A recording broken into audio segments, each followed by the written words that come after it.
Our spirit of offering value is at its peak during the current pandemic times as we continue to go extra mile in ensuring availability and accessibility of our products to the communities.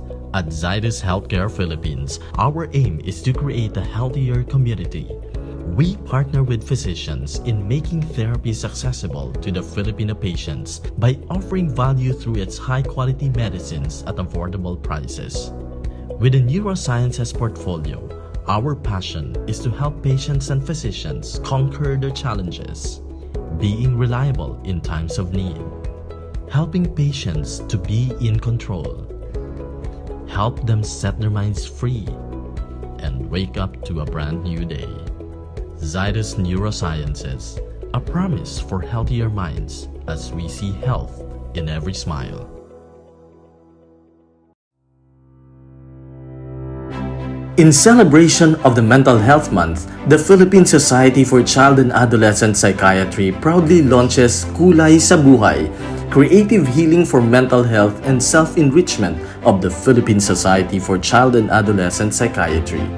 With its founder, project and creative director, Dr. Rodora Andrea Concepcion.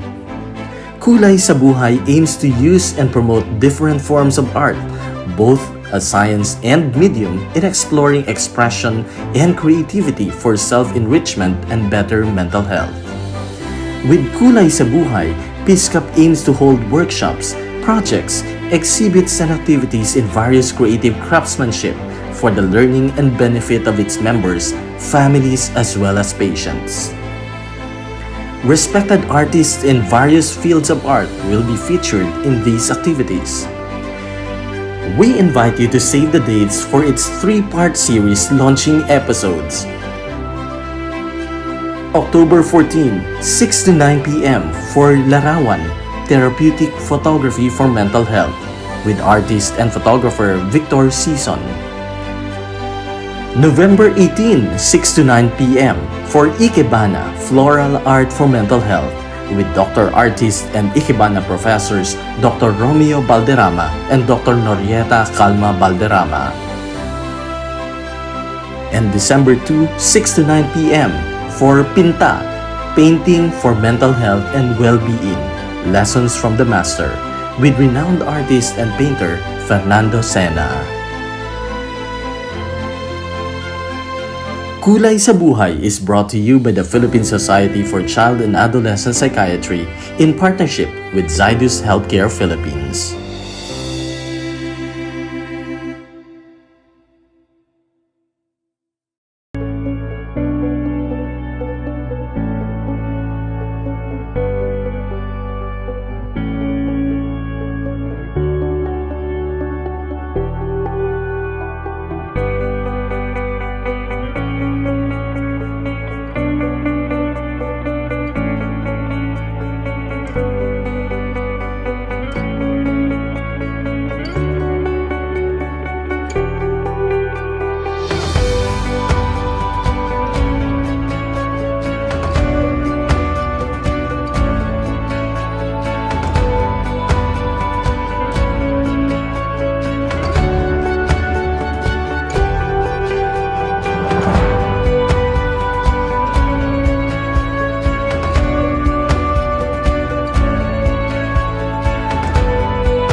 Our spirit of offering value is at its peak during the current pandemic times as we continue to go extra mile in ensuring availability and accessibility of our products to the communities.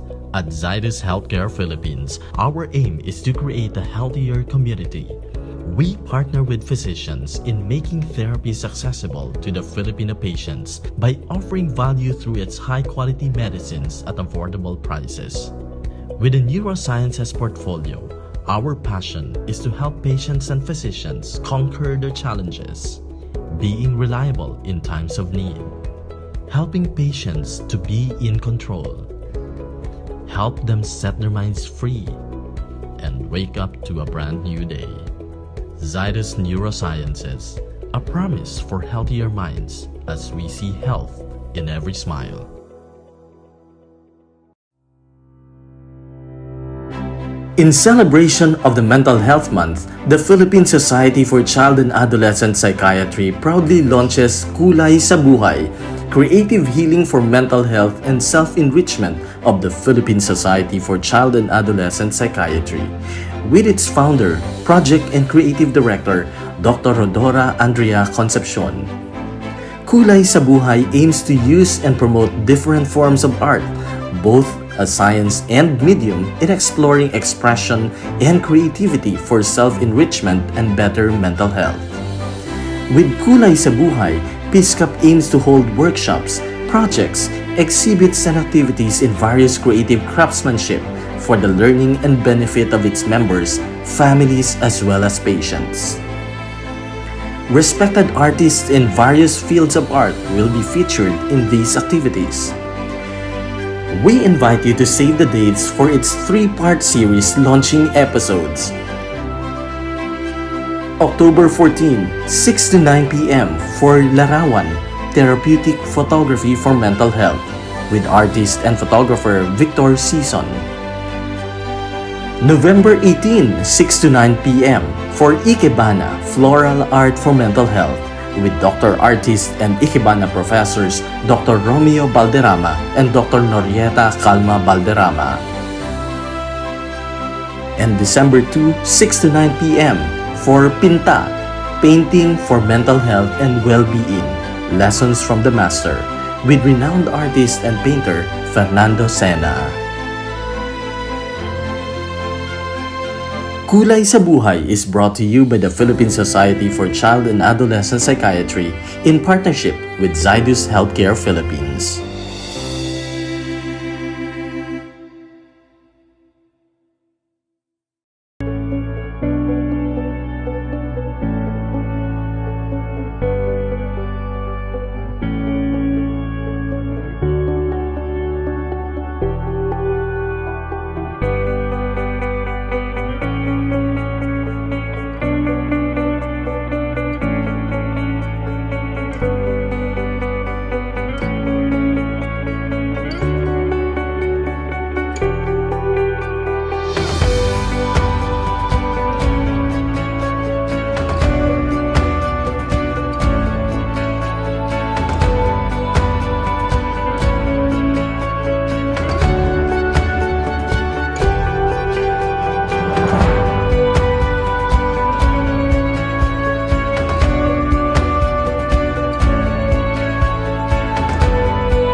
Our spirit of offering value is at its peak during the current pandemic times as we continue to go extra mile in ensuring availability and accessibility of our products to the communities.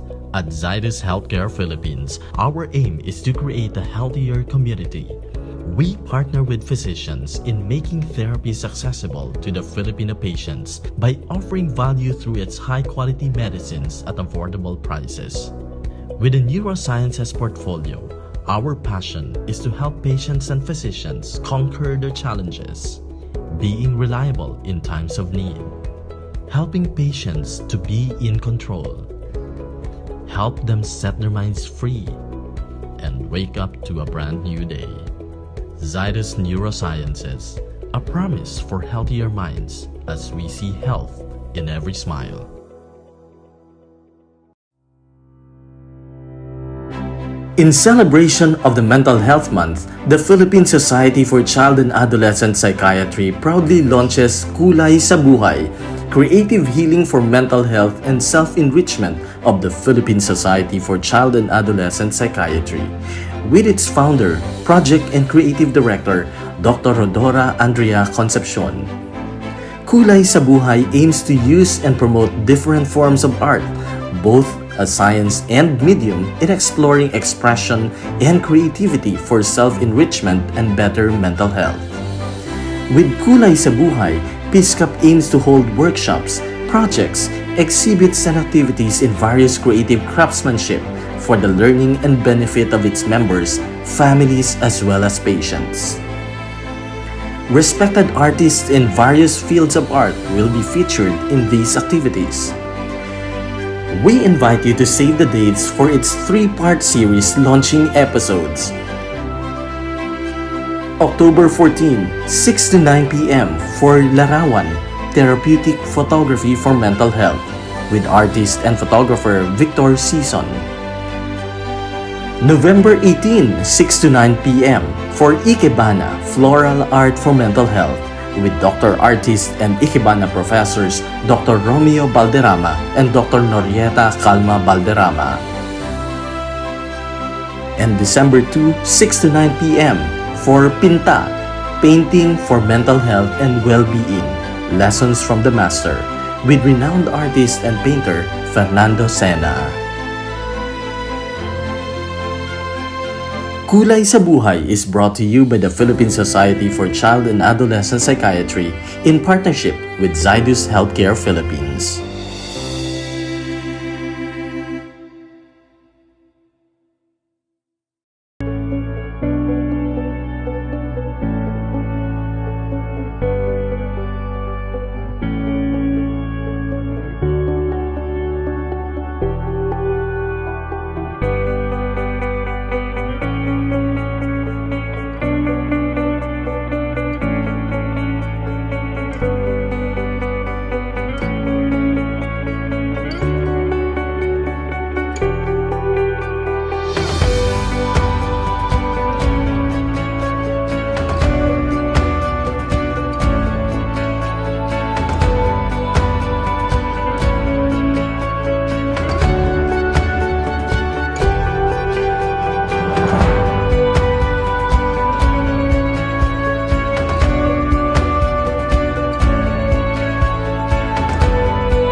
Our spirit of offering value is at its peak during the current pandemic times as we continue to go extra mile in ensuring availability and accessibility of our products to the communities.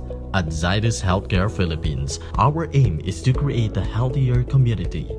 We partner with physicians in making therapies accessible to the Filipino patients by offering value through its high-quality medicines at affordable prices.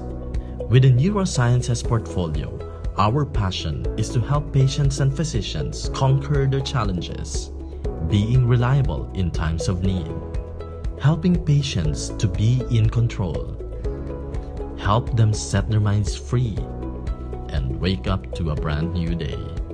Zydus Neurosciences, a promise for healthier minds as we see health in every smile.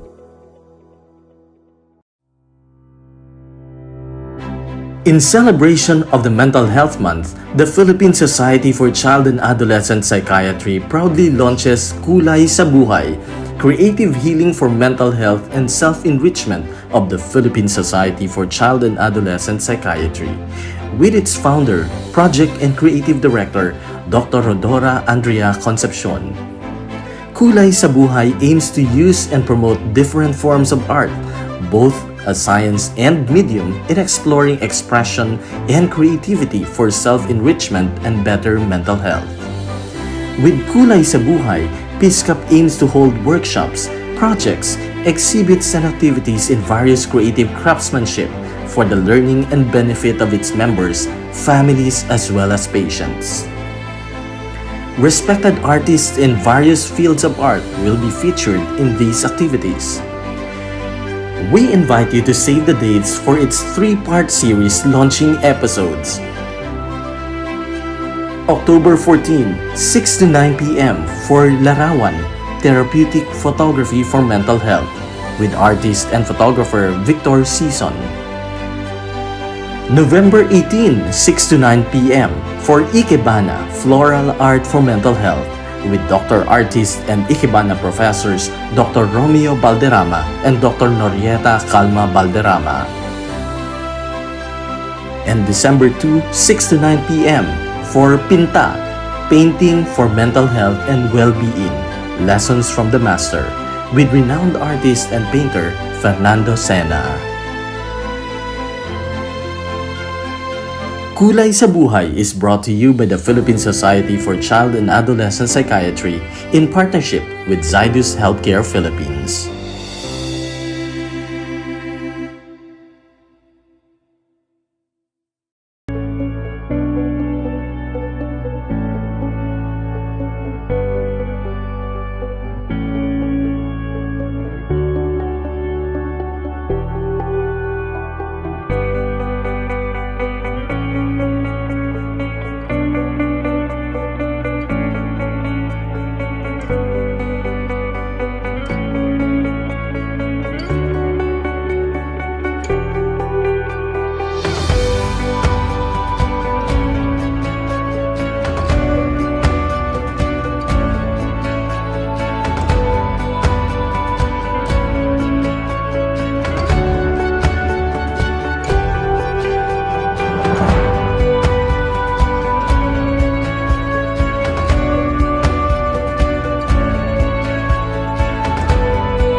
Our spirit of offering value is at its peak during the current pandemic times as we continue to go extra mile in ensuring availability and accessibility of our products to the communities. At Zydus Healthcare Philippines, our aim is to create a healthier community. We partner with physicians in making therapies accessible to the Filipino patients by offering value through its high-quality medicines at affordable prices. With a neurosciences portfolio, our passion is to help patients and physicians conquer their challenges, being reliable in times of need, helping patients to be in control, help them set their minds free, and wake up to a brand new day. Zydus Neurosciences, a promise for healthier minds as we see health in every smile.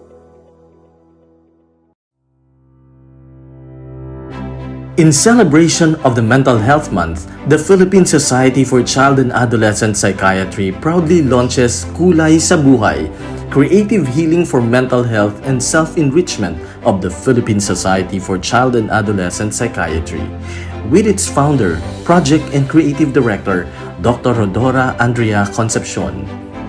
Kulay sa Buhay aims to use and promote different forms of art, both a science and medium, in exploring expression and creativity for self-enrichment and better mental health.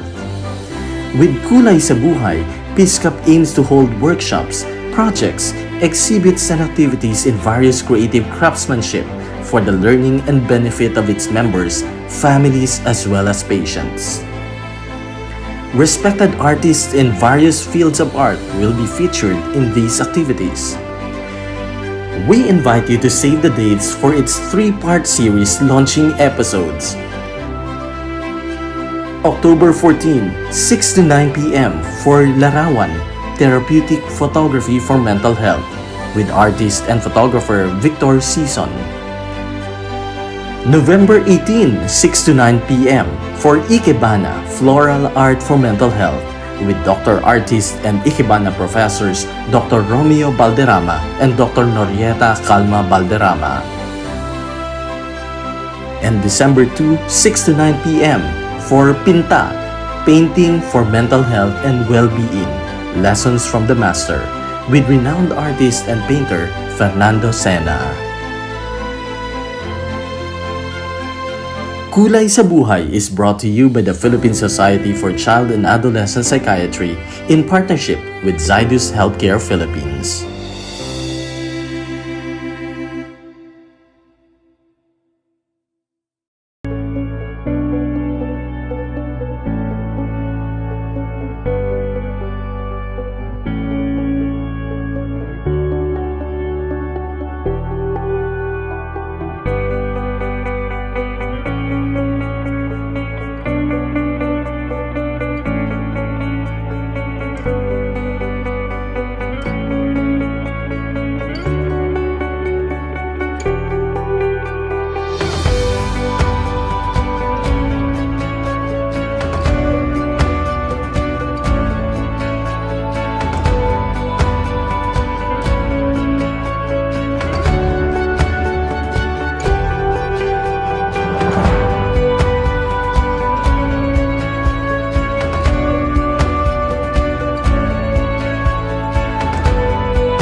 Our spirit of offering value is at its peak during the current pandemic times as we continue to go extra mile in ensuring availability and accessibility of our products to the communities. At Zydus Healthcare Philippines, our aim is to create a healthier community. We partner with physicians in making therapies accessible to the Filipino patients by offering value through its high-quality medicines at affordable prices. With a neurosciences portfolio, our passion is to help patients and physicians conquer their challenges, being reliable in times of need, helping patients to be in control, help them set their minds free, and wake up to a brand new day. Zydus Neurosciences, a promise for healthier minds as we see health in every smile. Good evening, everyone. My name is Fortune Sagaba, your host for tonight. Welcome to the second series of Kulay sa Buhay. It's Ikebana tonight.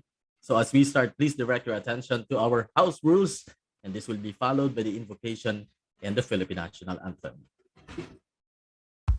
Welcome to our virtual activity. Though we're on the virtual setup, we still need a few important friendly reminders to ensure a seamless event. Number 1. Be on time. This will ensure you don't miss any important details. Number 2. Mute your microphone when you're not speaking. Although some webinar setup automatically mutes all participants upon entry, be mindful if you see the option to unmute it. And number 3. If you have questions while the lecture is on progress, you may use the chat box so the moderator can note it. By observing these simple reminders, every participant will be able to appreciate and enjoy the event. Once again, welcome to our virtual activity.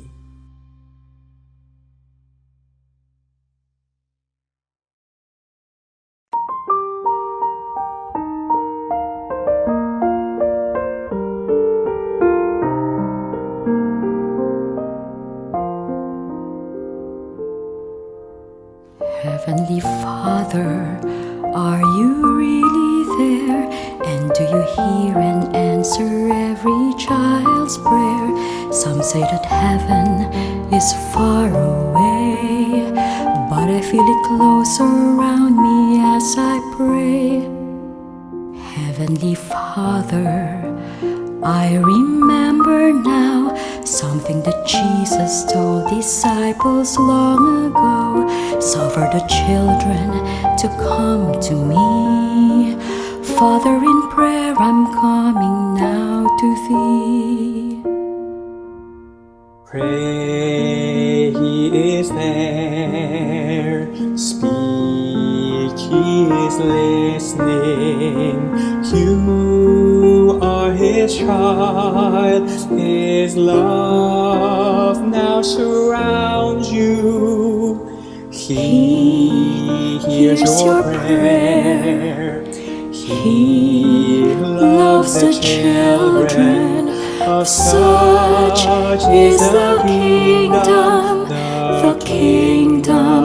of heaven. Heavenly Father, are you really there? And do you hear and answer every child's prayer? Some say that heaven is far away, but I feel it close around me as I pray. Heavenly Father, I remember now something that Jesus told disciples long ago. Suffer the children to come to me. Father, in prayer I'm coming now to thee.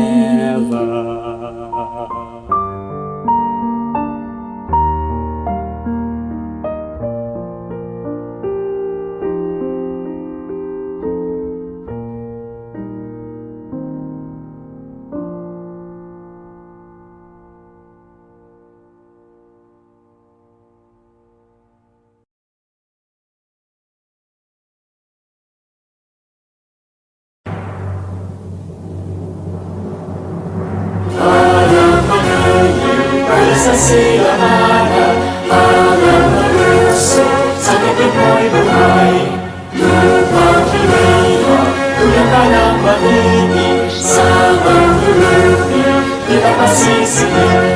Sikat at bulong sa simula sa langit ng mahal ay nilagang tuna at awit sa pagkalinamahal.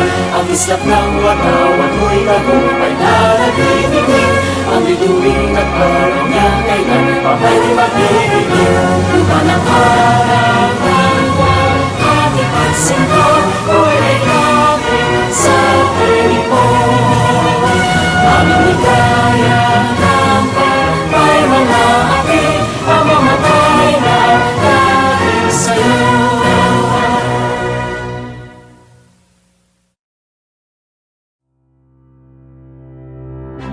In celebration of the Mental Health Month, the Philippine Society for Child and Adolescent Psychiatry proudly launches Kulay sa Buhay, creative healing for mental health and self-enrichment of the Philippine Society for Child and Adolescent Psychiatry. With its founder, project and creative director, Dr. Rodora Andrea Concepcion. Kulay sa Buhay aims to use and promote different forms of art, both a science and medium in exploring expression and creativity for self-enrichment and better mental health. With Kulay sa Buhay, PSCAP aims to hold workshops, projects, exhibits and activities in various creative craftsmanship for the learning and benefit of its members, families as well as patients. Respected artists in various fields of art will be featured in these activities. We invite you to save the dates for its three-part series launching episodes. October 14, 6 to 9 p.m. for Larawan, Therapeutic Photography for Mental Health with artist and photographer Victor Season. November 18, 6 to 9 p.m. for Ikebana, Floral Art for Mental Health with Dr. Artist and Ikebana professors Dr. Romeo Balderrama and Dr. Norieta Calma-Balderrama. And December 2, 6 to 9 p.m. for Pinta, Painting for Mental Health and Well-Being, Lessons from the Master with renowned artist and painter Fernando Sena. Kulay sa Buhay is brought to you by the Philippine Society for Child and Adolescent Psychiatry in partnership with Zydus Healthcare Philippines.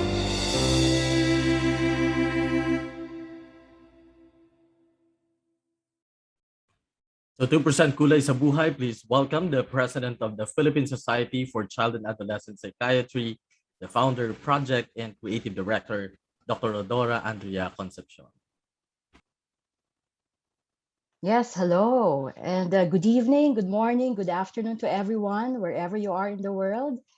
To our Dr. guest artists, Dr. Romeo Balderrama and Dr. Norieta Calma-Balderrama.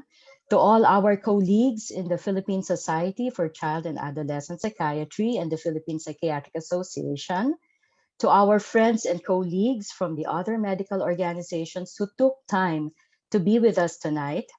To Peace Cup partner organizations on mental health, on child mental health, to our patients and their families who are here with us tonight, and to our pharmaceutical partner, Zydus Healthcare Philippines. On behalf of the Board of the Philippine Society for Child and Adolescent Psychiatry, welcome to a night of art and mental wellness. Today is a special occasion for Peace Cup as we bring you the second of the three-part episode of Kulay sa Buhay, Creative Healing for Mental Health and Self-Enrichment of the Philippine Society for Child and Adolescent Psychiatry, which we formally launched last month, October 14, in celebration of the Mental Health Month. I believe that we have around 300 registrants tonight for tonight's event, and we are very happy and appreciative of your participation tonight. Kulay sa Buhay is in the list of projects of Peace Cup since last year, 2020, and we have our two distinguished doctor artists in the lineup of guests since last year. And finally, we are excited and privileged to have them tonight. So for those who missed the launching episode and who will join us tonight for the first time, please allow me to mention once again the important objectives of Kulay sa Buhay. Kulay sa Buhay aims to help people explore and communicate thoughts and emotions in unique, expressive ways and creative process as part of healing and recovery from mental illness and self-enrichment, to invite respective artists in the various fields of art to demonstrate how the creative process in the art contributes to good mental health, to use and promote different forms of art, both as science and medium, in exploring expression and creativity for self enrichment and better mental health, and to hold workshops, projects, exhibits, and activities for the learning and benefit of its members, families, and patients.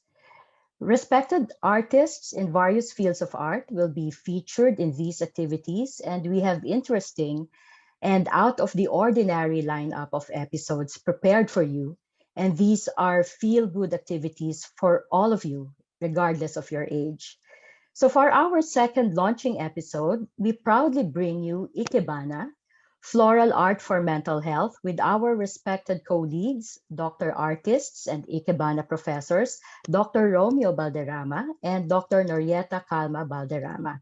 I myself didn't realize that Ikebana is such a serious art and that there are categories and levels in being an Ikebana professor. So they will tell you more about it later on. And it's a beautiful art. And I have seen some of their Ikebana works, and they are wonderful.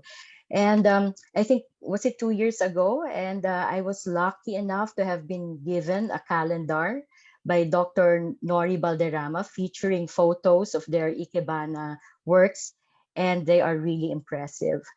And so we are all privileged tonight to learn this wonderful art called Ikebana from our guest doctor artists and Ikebana professors. I hope that we can all engage ourselves in learning the basics of this wonderful art. We all look forward to a feel good and stress relieving activity tonight. So, to formally introduce our guest artists, let us all watch these videos.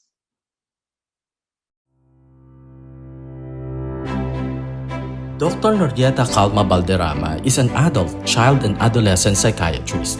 She is a Life Fellow of the Philippine Psychiatric Association and a Fellow of the Philippine Society for Child and Adolescent Psychiatry.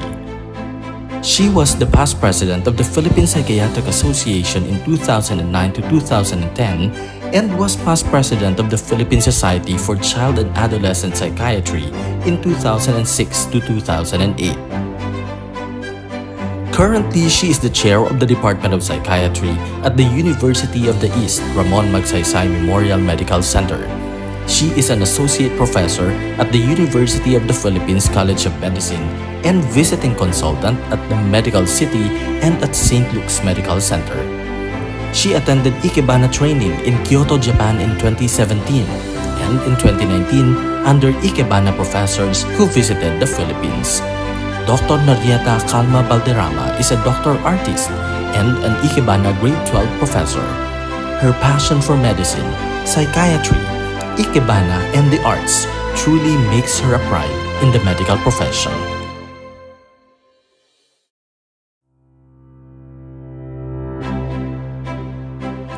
Dr. Romeo Balderrama Jr. obtained his Doctor of Medicine degree at the University of the East Ramon Magsaysay Memorial Medical Center and his residency training in anesthesiology also in the same institution.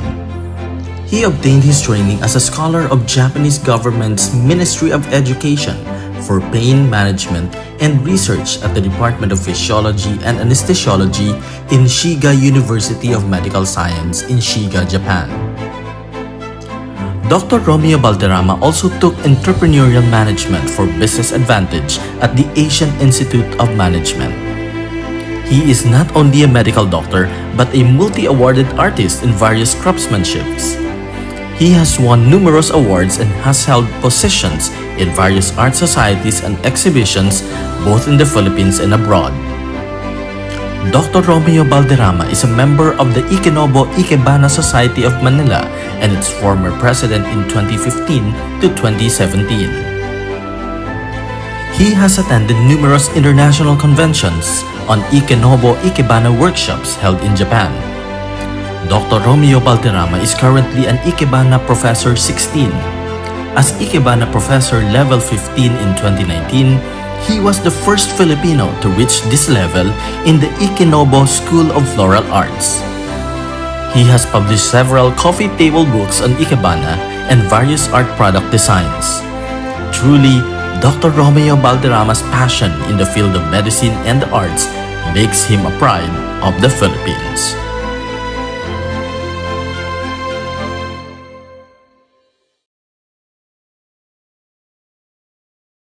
A pleasant good evening to everyone. I'd like to thank PSCAP, Dr. Rhea, for inviting us, me and my husband, to talk about Ikebana Floral Art for Mental Health. So today, we are going to talk about Ikebana and how it could actually help in alleviating stress and also for our mental health. Now, Ikebana for me and my husband started as a hobby that was 14 to 15 years ago for my husband and me 9 to 10 years ago.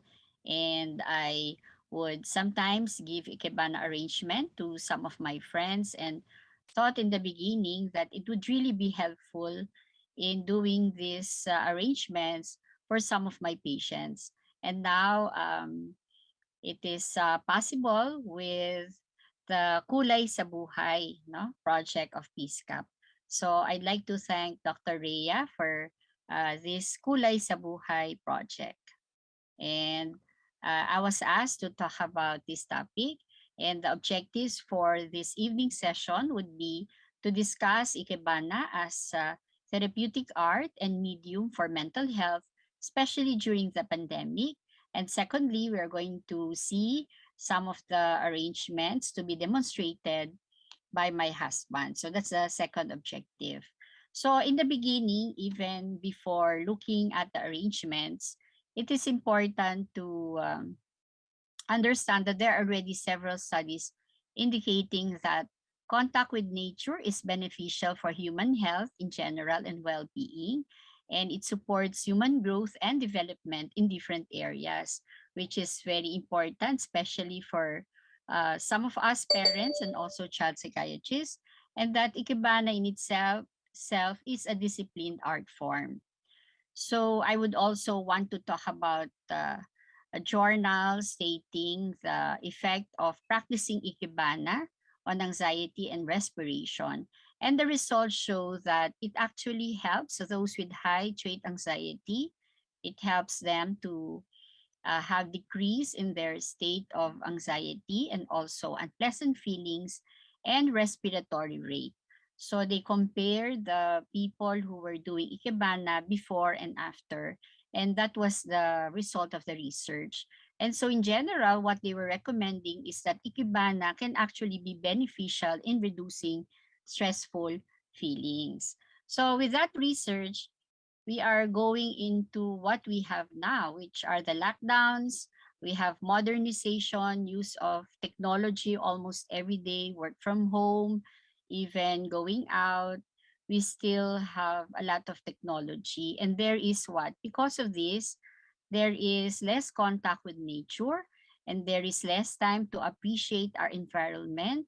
And of course, we know that there is a lot of talk about saving the environment, being conscious that we preserve nature.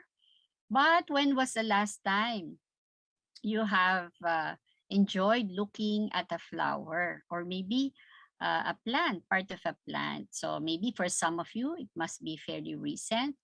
Maybe some, it was a long time.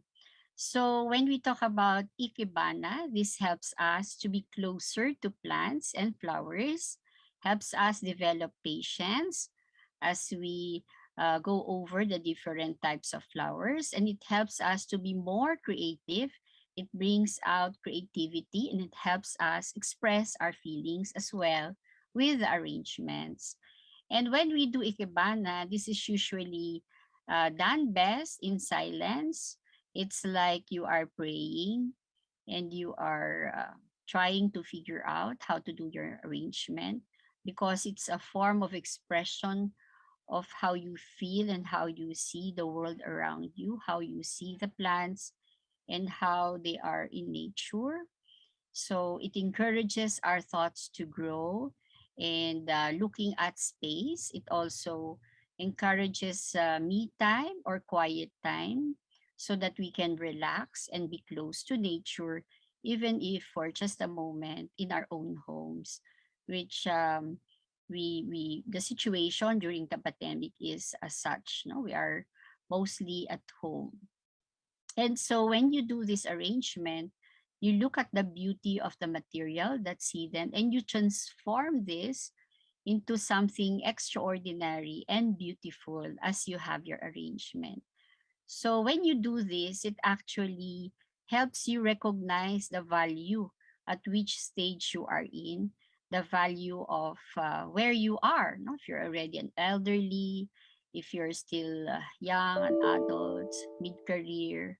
So beauty is not just when one is young, but that we appreciate beauty as the individual grows older. Okay, so of course, discussing Ikebana wouldn't be complete without history. So if you look at Ikebana, the school Ikenobo was established, no, as uh, uh, including the teaching, no, the establishment of Ikenobo was in 1542. It is actually the spiritual foundation of Ikenobo Ikebana in 1542, and that when you talk about this is actually bringing out the plant's natural form in a vase, no, or in a capsule, in a small vase, no, where you arrange them together and you look at it as if they were in nature, and that when we do this, we speak from our hearts how we look at the environment. And also, history tells us all of this happened. No, the birthplace of Ikebana is located in Kyoto, where we have been. We usually every 2-3 years, the group would go to Kyoto to study with our professors. And it is also important to understand where the word comes from. Ike, which means pond, and bo, a priest's hut. And therefore, if you put them together, it means a priest's hut next to a pond. So we know that the masters, no, had come from the family, and this is founded by Buddhist monk Seno. Okay? How about Ikebana? So when you talk about Ikebana, the word Ikebana, on the other hand, means giving life to flowers. This is Ikeru and Hana. So Ikeru is keep alive and Hana is flower. So they also call it Kado, the way of flowers. And this was brought to Japan by China. And in Japan, it evolved because of its culture and tradition to become a real art over the years. And if you compare this with the Western way of arranging flowers, we know that Ikebana goes beyond the quantity of flowers, but instead, this is about harmonizing your arrangement with nature, where with this presentation or arrangement, you manifest, no, truth and beauty of what is around you. And this actually represents, no, the poetic attitude of Japanese, focusing on lines, asymmetry, space, and contrast. I think you see this in a lot of Japanese products where they're very particular with this, no, lines, symmetry, space, contrast, even with their preparation with food. And today, from all of this becomes your art form, no, of Ikebana, where nature and human creativity are brought together. Okay, so when we talk about Japanese art of flower arrangement, naturally, we also talk about the heart, your heart as an arranger that becomes one with the flower, and that our lives resemble those of flowers because, you know, you're reborn and then you withstand a lot of problems in the environment, and then, you know, you go and then somebody is reborn again. So we arrange flowers and bring out the beauty and also how no our spirit no of interpreting this beauty. And so we want to express no harmony, the weather in the Philippines, no, like in Japan, the season, and the heart of the viewer on how you look at the arrangement. So when we go to Kyoto, usually there are also exhibits, and when you look at the flowers, you feel different, and you feel good not looking at all the arrangements, because when you look at these arrangements, they have a spirit of harmony between the arrangement and what you see outside. So let's talk about Ikebana and mental health, which is what we want to zero in tonight. Okay, so as you practice Ikebana, it involves diligence, practice, and self-cultivation, which brings about the transformation of the self.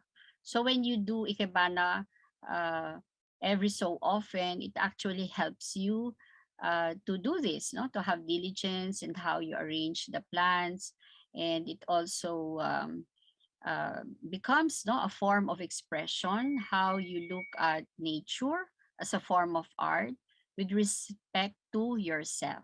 Okay, so basically it allows objects to reveal their inner essences when you look at these arrangements. And when we talk about mental health, this is what I have found, that health, no, the health benefits of Ikebana practice in enhancing the well-being of both patients and the general population are supported by some empirical and evidence-based research. No? So we already know that it is helpful for health, just like when we deal with plants, okay? So it is important when we talk about mental health that instead of the emphasis on wealth and self-interest, I think especially in our country today and what is happening, Ikebana practice brings us to simplicity, the life of being simple. I think you will agree that during the pandemic, a lot of us reflected on our lives and what is happening. And we actually led simple lives. And we go back to modesty and gentleness and appreciation of, of nature around us. No? So the very simple things, we have discovered a lot of simple things could actually make us feel good. And so with the Ikebana, it actually helps us bring about the importance of nature and the interaction between nature and human beings. And that power doesn't always come from things that are strong, direct, quick, and free. That power can also emanate, no, from other things, no? Okay. So Ikebana uses materials from nature as a way of connecting to nature and the experiences of the Ikebana practitioner. So usually when we do this, there are three main stems from a central point, forming a harmonious triad symbolizing unity. So later on, this will be demonstrated, but the basic no, has something to do with the heavenly realm, the human, and the earth, and how they connect to each other. So basically, when you do this, you interact with the universe and nature. So when you practice, there is strong presence, and there is rhythm, and also pattern of breathing is actually in conjunction with your arrangement, and including the grounding and center of gravity, no, that can be felt on the plant. Where is it? San ba mabigat? San naglilin, no? Where is the direction of the plant in nature? And you situate it in accordance to how you also feel in your body. And so this body and how you feel can be projected to the flowers and plants. Okay.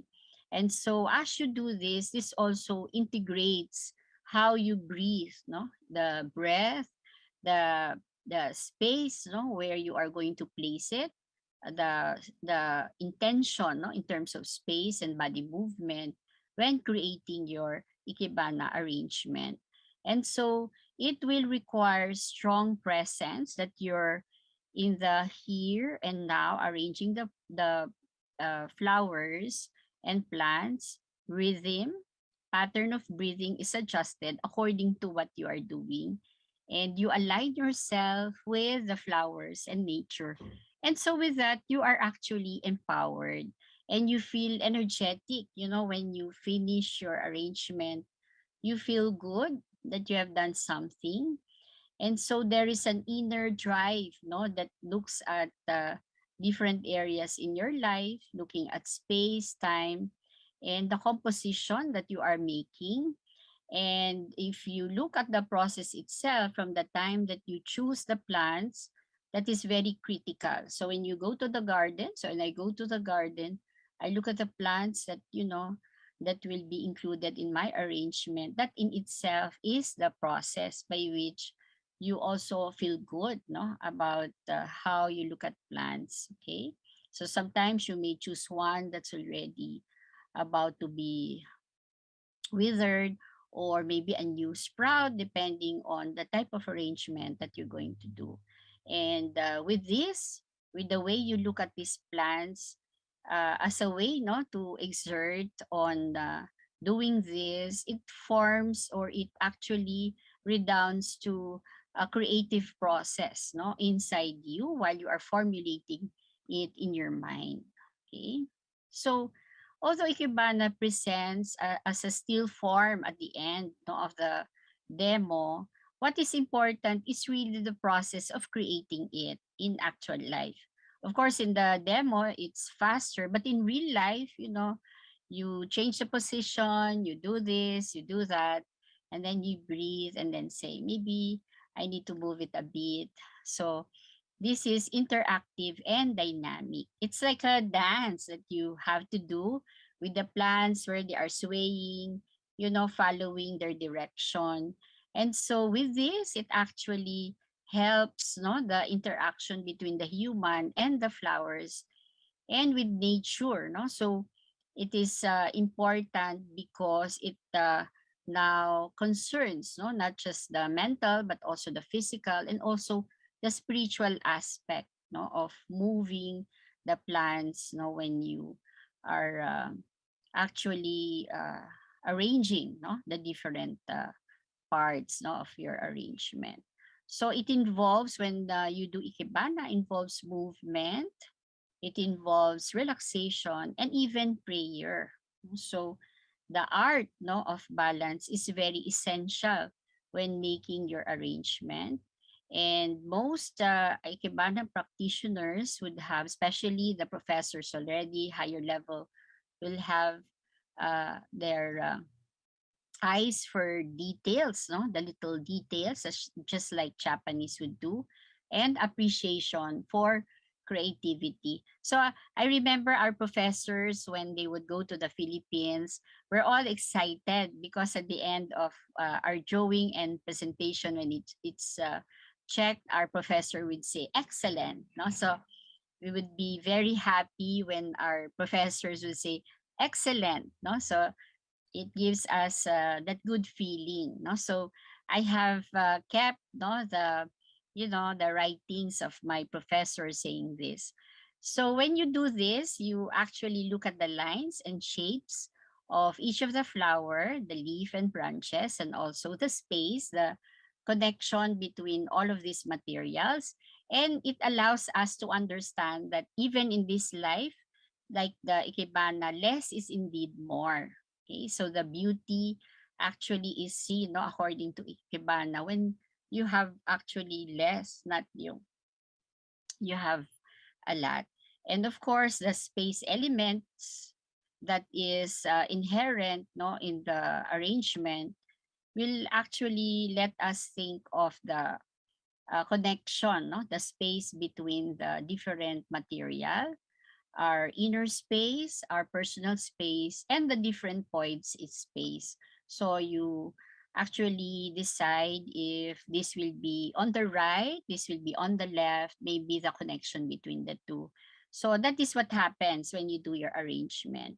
So when you do this, this is actually creating relationships with the flowers and the environment.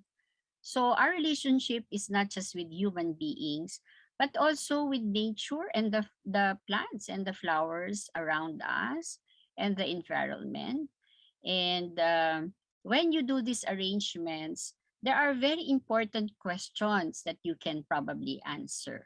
Okay, so some of this would be, how do we see ourselves with respect to the flowers, and give an image of ourselves that will be brought to the arrangement. So that is me.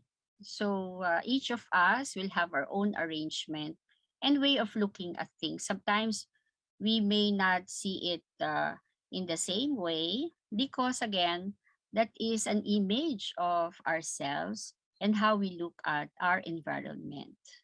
Second, how strongly do we focus on ourselves with our physical sensations before we could open up to the flowers and plants? Okay, so how do we interact with the environment and the flowers we see around? Is it direct, like communicating, or indirect, like art form? So it depends, no, on how you are going to interpret, no, the experience that you have, and how capable and comfortable are we to accommodate ourselves to the flowers, space, environment when we shape the plants. Because when we do ikebana, we also shape the plants, no? So there are wars, and then you sort of, shape them according to what you want them to be as part of the arrangement. Next question is, what kind of pattern or rhythm do we decide to make this relationship? And this reminds us that Ikebana can actually be a tool to project during the process how we look at life and our environment during the pandemic. So if we do this, it actually gives us time to reflect on who and what we are when we are having difficulty, because it will require concentration and mindfulness to create an arrangement. Okay, so that's why when you think of other things, it may be difficult to make an arrangement. So when you do this, it's important to just do a single task and not multitask. I've done this before, and it was really very difficult if you're thinking of something and you have to do an arrangement. So you really have to concentrate, or else you will not get it, especially if you're doing Rika or variations of Rika. Okay, so thus Ikebana helps us to be balanced in this life. And Ikebana, no, so when you do it, it is the art of balance. So you balance the material that you have with others and with nature, as how we see them.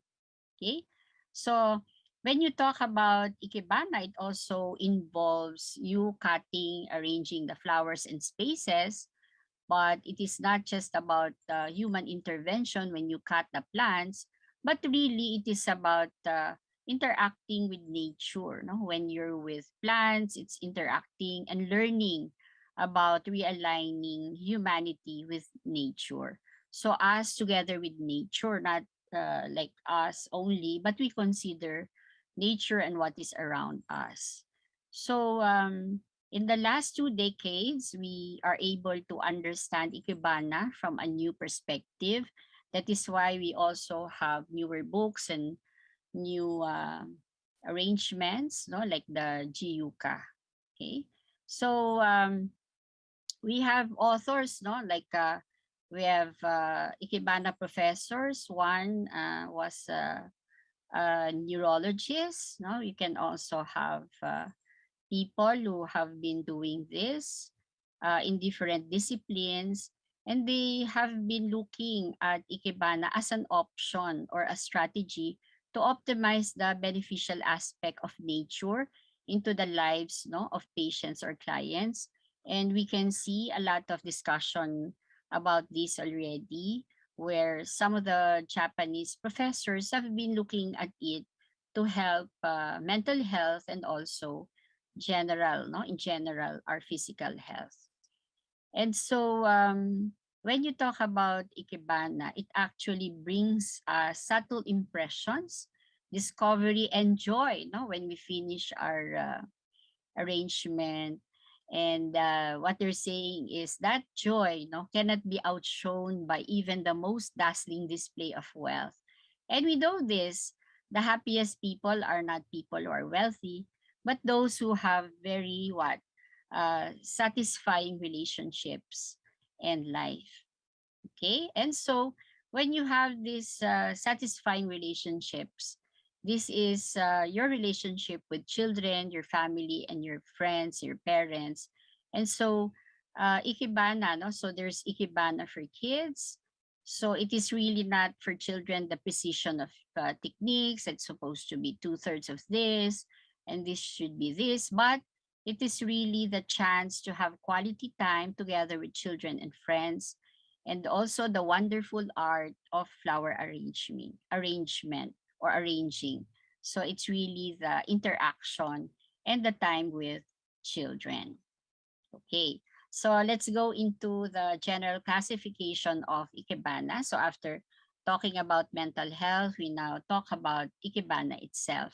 So in the more than 500 history of Ikebana, there evolved different styles of Ikebana. Chronologically, the styles proceeded from the following: Katehana, Wika, early Nagaire, Shabana, Shoka, Nagaire, and Maribana, to, of course, the present-day freestyle or Jiyuka. And this Jiyuka is based on the sensitivity of the arrangement. And these are some of the demonstration arrangements later on by Professor June. Okay, Moribana, Shoka, Jiyuka, Nagaire, Rika, and Yushin for children. Just very exciting. Okay, just a snippet, no, about each of these. Rika expresses the magnificence of nature. This is really the, uh, it's like if you can do a Rika, it really is something, because this is actually the more um, uh, what do you call it, more difficult, and also it will take more time, no, to finish because of the wiring, placing. It's really a labor of love, no, when you finish this. It was developed in the 16th and early 17th century, and when you finish this, you have a different kind of feeling that finally you're able to do Rika. And it's really the representative style of Ikinobo. And usually there are 7 or 9 parts, providing for many possible arrangements for variation. And the character of each material responds to and sets off the character of each of the material, resulting in a symphonic beauty, which is like this. So you can, you know, you can see it. It is very beautiful. And when you make it one by one, it becomes like a masterpiece, no, at the end. Okay, so after the Rika, which is the beginning, you have the Shoka. Your Shoka usually tells you a natural way of looking at things, where natural universe is reborn with your arrangement, and you are able to reflect both on what is apparent and what is hidden, the ebb and flow of life itself when you make a shoka arrangement, and it actually expresses the harmony of the beautiful growing world of plants. And it has 3 main parts: the shin sowetai, from the misugiwa, or the water's edge, no, or surface, which will be demonstrated later on. And this is patterned after the discussion about heavens, man, and earth. And this is an example: using materials in their natural growth, searching for inner beauty. Isn't it wonderful? Very simple, minimal, and very beautiful. And these are the different parts, your tai, so, shin. So you may read about this when you do this. Of course, there are some rules by which you put together the plants, okay, in terms of the size, in terms of which one should go together. Okay, so yeah, so these are the examples. And then the Nagaire and Moribana, of course, these were developed with westernization of the Japanese lifestyles, in the early Meiji period, 1868 to 1912. So it's at a much later date where the way of arranging allows for greater individual freedom. And so your nagaire, no, where skillfully you arrange uh, the stems, no, to support them and give a feeling of lightness and refinement when you do this. And for moribana, it means to pile up or heap up flowers. So they're, you know, when you look at the moribana, they're together to give a feeling of volume and depth. So something like this, okay? And the jiyuka, no, or the freestyle. So we work with the basic patterns, rika, shoka, and nagaire. With freestyle, usually there is no set pattern. It allows for freedom and results in the expressing, no, the different qualities of the plants that you have and awareness of the qualities, no, of the material. And this was born out of the study of Shoka, Nagaire, and Moribana. So these are examples of your Jiyuka. And of course, the Yushin. So these are related to children's age. We were actually excited when one of our professors taught us. We didn't know there was actually Ikebana for children. And, you know, there are different shapes and styles that will look like teddy bears or, you know, very simple things that children could do. Okay, so what are we saying with, again, no, emphasizing nature in Ikebana? It's important that when we talk about Ikebana, it actually is a way by which, no, we also are relaxed, no? It is also in a spirit of playfulness.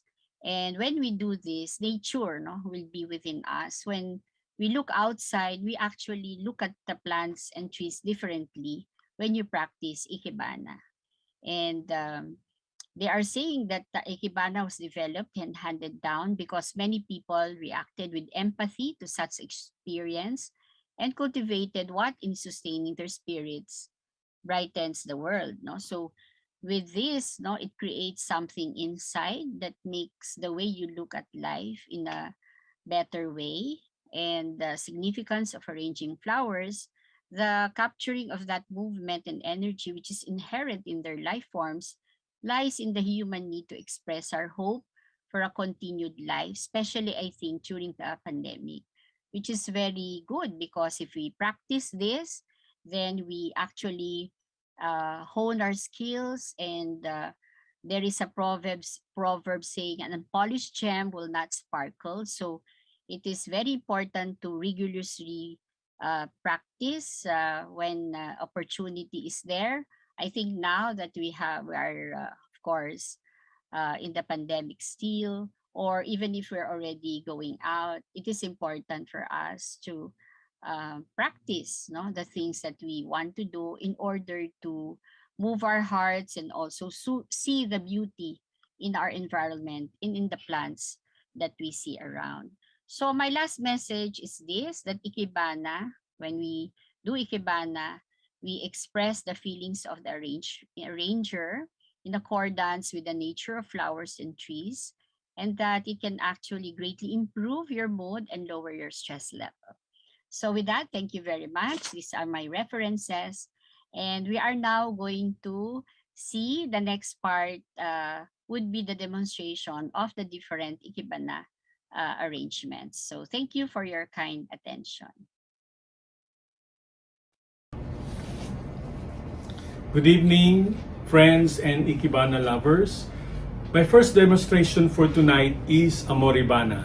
It is one of the classical arrangement which was invented in the early 18th century when Ikebana became a common thing for the commoners or the less noble people of Japan.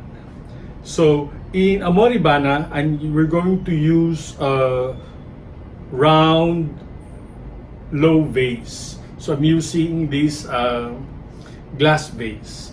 And the parts of the moribana are the shin, sowe, tai. Maybe you've heard it before. In English, it's called heaven, man, and earth.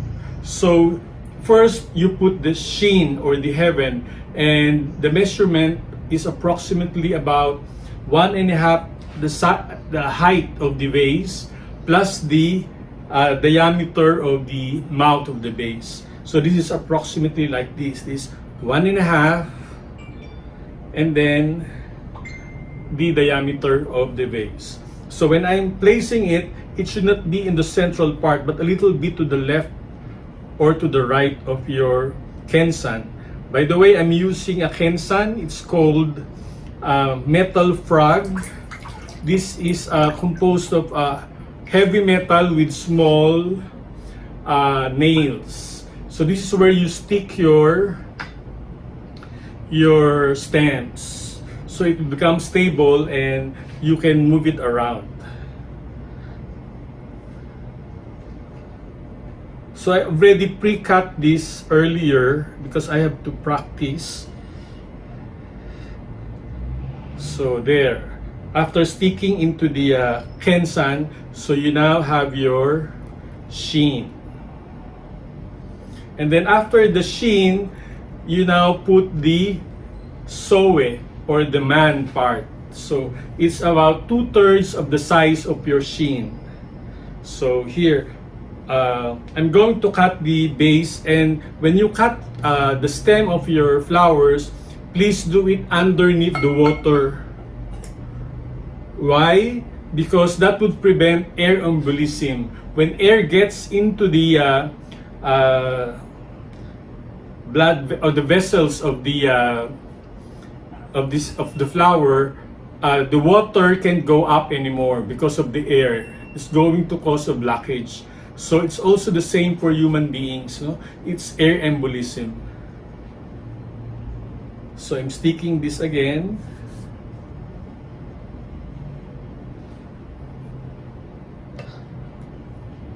And then the third part is your soe or the earth.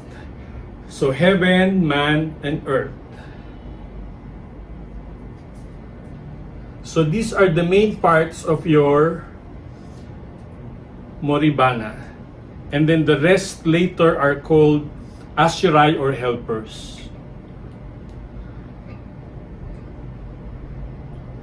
So I'm going to show you the front side.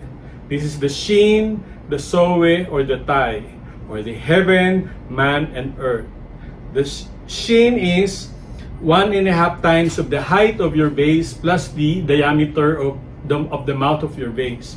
So this is it. And then the soe is 2/3 of the sheen.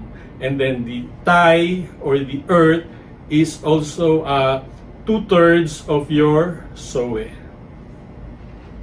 So there. And then I'm going to put the ashirais or the helpers. We need that because if you're going to use this only, it looks stiff, and you add ashirais or helpers to harmonize or to balance your arrangement.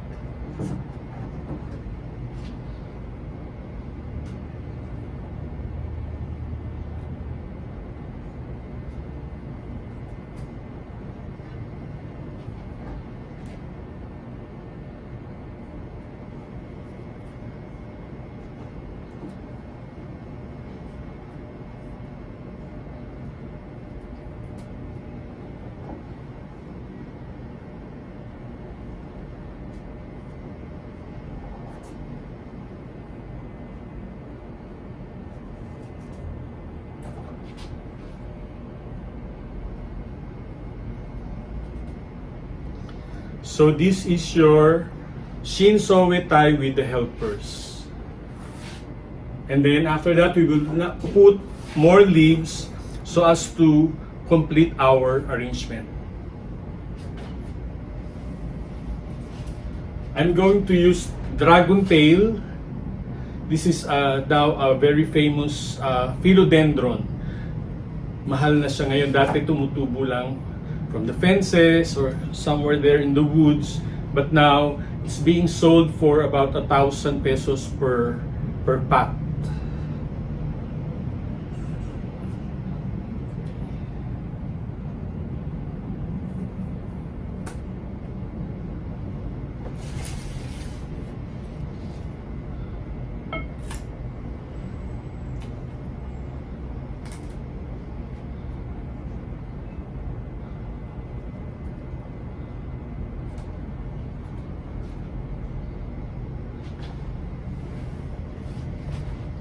I will add one more to the right to balance, but this one is longer and lower than the first two dragon tail.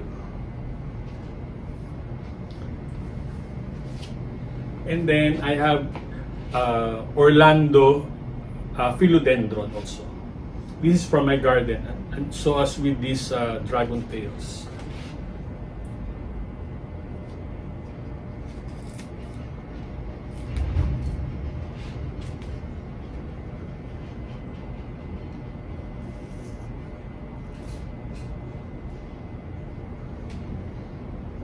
So here is our partially finished arrangement. So I'll still add some more.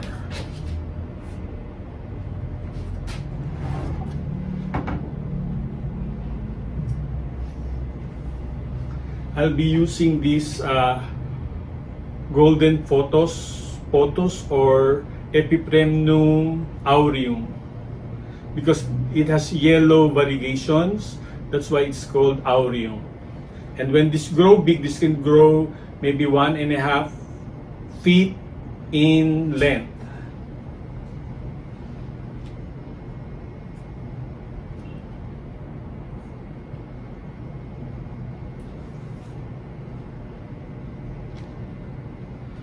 So here is our finished arrangement. A Moribana with the Shin, Sowe, and Tai, or Heaven, Man, and Earth. And the Shin is 1.5 plus the diameter of the base, the mouth of the base. And the Sowe is about two-thirds of the Shin, and the Tai is two-thirds of the Sowe. So here is our finished arrangement. I hope you like that. It's a Moribana.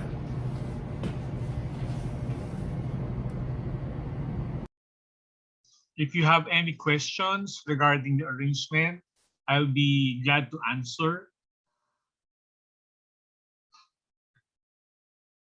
So here you can see the Shin, Sowe, and Tai.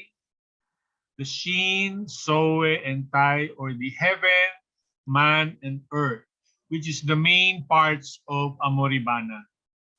And as if you can remember, the Shin is 1.5 times the height of the vase plus the diameter of the mouth of the vase. So that's the basis for the height, approximate height of the Shin. So we have a question. What flowers can be used for the Moribana? Any kind of flowers can be used. Like some people use chrysanthemums or gladiola or carnation, any flower. They can be of the same material, the Shin, Sowe, and Tai, or they can be of different kind of materials. So whatever you have in your garden or in Dangwa or in market or in a flower shop near your place, you can use them as long as it's long enough to be 1.5 times the height of your base plus the diameter of the mouth of your vase. So any flower can do. And also in some arrangement, it is not the flower who is the main part. It could also be leaves. For example, you can use the snake plant. You can have three sizes of your snake plant. So that could be your Shin, Sowe, and Tai, or Heaven, Man, and Earth. It's not necessarily a flower to be the main part of your Ikebana.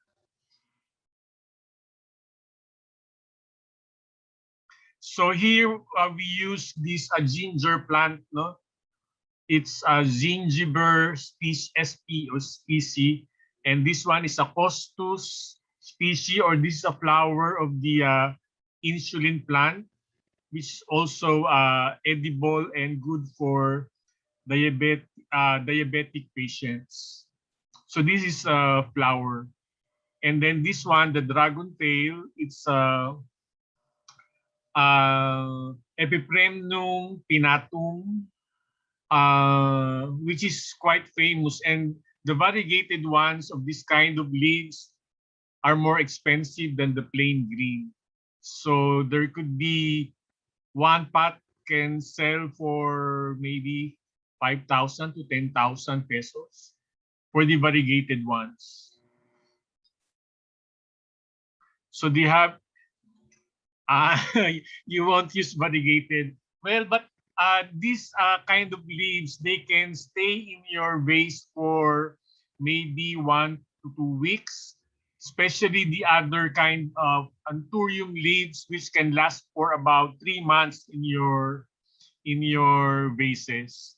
So you have to choose leaves and flowers who has long life para naman hindi masayang ang ating arrangement. They could last for siguro a week to 2 weeks. And then to maintain, you have to change the flowers or the leaves. But you can have, for example, your arrangement can last for 2 to 3 weeks. It depends on your materials. What's the rule for the height of the add-ons? For the height of the add-ons, there's actually no rule, but as long as they would not be have a heavier visual weight. One of the golden rules of Ikebana is the visual weight. The rule of 753 with the sheen having a visual weight of 7, siya yung bida or the actor, while the soe is the supporting actors. It should have a visual weight of 5, and the tie it's the extra or ashirai or helper. It should have a visual weight of 3, and it could be done through the height. So 7, 5, 3 in visual weight. And then for the ashirai or the helpers, they should not outshine the tie. Kasi parang si number 3 in importance si tie or the earth. So the others should not, like these costus flowers, they should not overpower the main characters or the main actors in your arrangement. And then, for example, these dragon tails, here I use 2 dragon tails, balancing the one longer and it's lower but it's longer than these 2 dragon tail leaves. Yun lang po, as long as it is balanced, no, and looks harmonized, that's the goal in making your ikebana. It should be pleasing to the eyes. Hindi sila yung nag-aaway-away. When you look at the arrangement, the ikebana arrangement, you look dun sa bida, di ba? So you look at the sheen. And the proper way of viewing an ikebana is when you stand in front and then you bow. And then while you are lifting your head, you will start here in the misogiwa or the at the edge of the water. That's where the stem or the flowers arise. So your eyes would look from the misogiwa going upwards, appreciating the harmony and beauty of your arrangement. So you stand in front of the ikebana, you bow, and then when you lift your head, you start gazing from the misogiwa or the base of the of your stems, going upward, then appreciating the whole view of your ikebana arrangement. I see a lot of dried flowers, twigs, and dangwa. Can we use them? Yes. Before, when you say ikebana, it also means ikeru or living flowers. But dried flowers used to live before before they dry.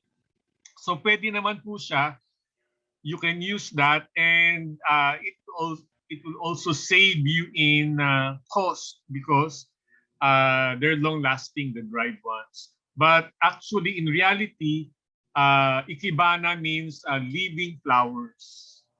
So if you can use fresh or live flowers, better. But you can also use dried flowers. Where can we buy the metal thing to stick the plants? It is called Kensan, and you can find them in Japan surplus stores, but harvest stores or this agri store in Mega Mall, it's called Harvest. They have different kinds of Kensans, brand new ones. One Kensan would be around about 1,000 pesos, but it's something that you can have even beyond your life. Pwede mo siyang ipamana kasi hindi siya nasisira. It's a good investment. Actually, the heavier the Kensan, the better ang paggamit mo sa kanya. Kasi hindi tutumba ang arrangement mo because of the weight. It supports your whole arrangement.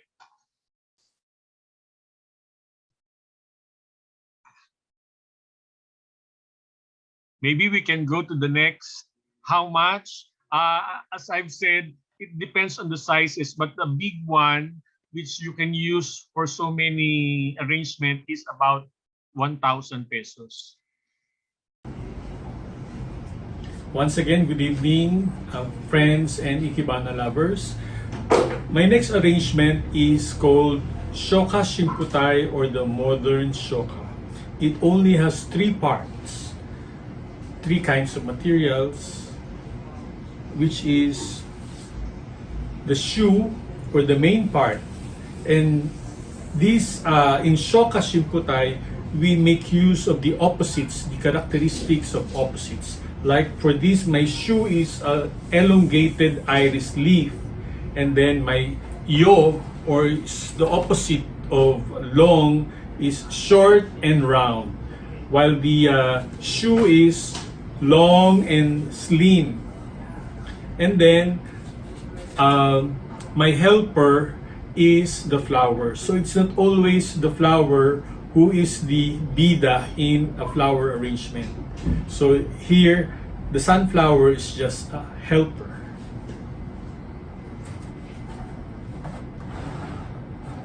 So, as in the case before, I have a small kenzan, or a metal frog, or a metal pin. So there's water already inside. And now I'm going to put my shoe, or the main part. What is important here is the misugiwa, or the linear line at the base of the arrangement. So next, I'm going to place now my giant papua, which is my yo, or the opposite of the long and slender. This is a short and round. So they're forming one line.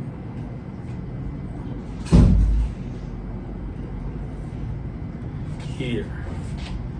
So there's it, the shoe and the yo, or the main part and the supporting part, the weaker part and the stronger part.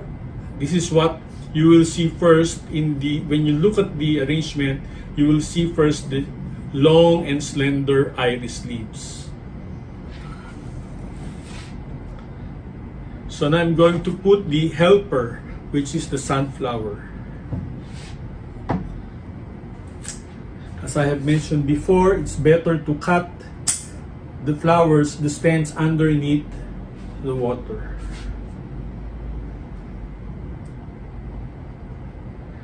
So now here, I'm placing the sunflower in the middle of the 2 leaves.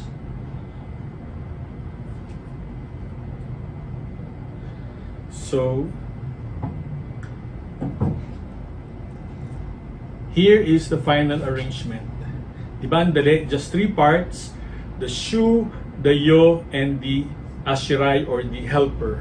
The shoe is the main part or the bida, and the yo is the supporting part. And then this is your helper. It helps balance or harmonize the shoe and the yo. So that is now the Shoka Shimputai. I hope you like it. So that is Shoka Shimputai, which has 3 parts: the shu or the bida or the main part, and the yo, which is the supporting part, and the ashirai, the sunflower or helper. So this is the Shoka Shimputai is the modern Shoka. It's it was formed or invented only in, I think, in the 70s or 80s by the Sen A. Ikenobo, or the 45th headmaster of the Ikenobo School of Floral Arts. So si Ikenobo, si Sen A. Ikenobo is the 45th headmaster. So nanggaling siya, ang unang-una ay si Senmei Ikenobo. Siya yung unang monk na nakatira sa bahay kubo sa tabi ng pond. Kaya naging Ikenobo, as explained by Dr. Nori earlier. Ikenobo means hut by the pond or pond by the hut. Ike is the pond and bo is the hut. So yan lang, 3 parts.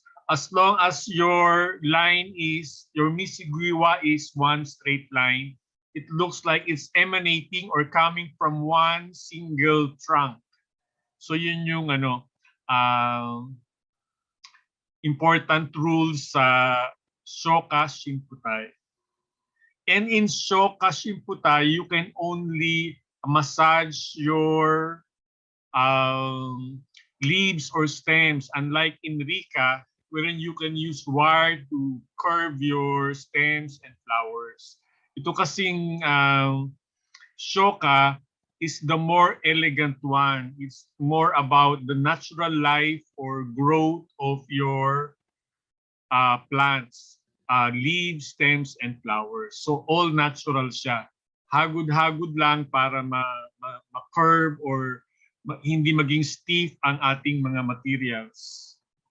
It's simple, elegant, and refreshing to look. Yes. Sabi ni Bing. So it's nice nice to see you too, Bing. And it's nice you can watch. No? So it's elegant, it's simple. With just 3 materials, you can do something wonderful and elegant. Pwede kahit saang part ng house nyo. And yun nga, yung Ikebana is a form of prayer. So it started as a prayer of thanksgiving or an offering of thanksgiving to the deities or to the Buddha. And then, so while you are doing your Ikebana, it's also like you're praying to our God. Is there a required length for this arrangement? Usually, the basic rule is it should be 1.5 times of the height plus the diameter of the mouth of the vase. Approximate lang naman. And later on, when you kept on practicing and doing Ikebana, makikita nyo na lang through your eyes, tansya-tansya na lang. Any rules on shape of container and the arrangement choice?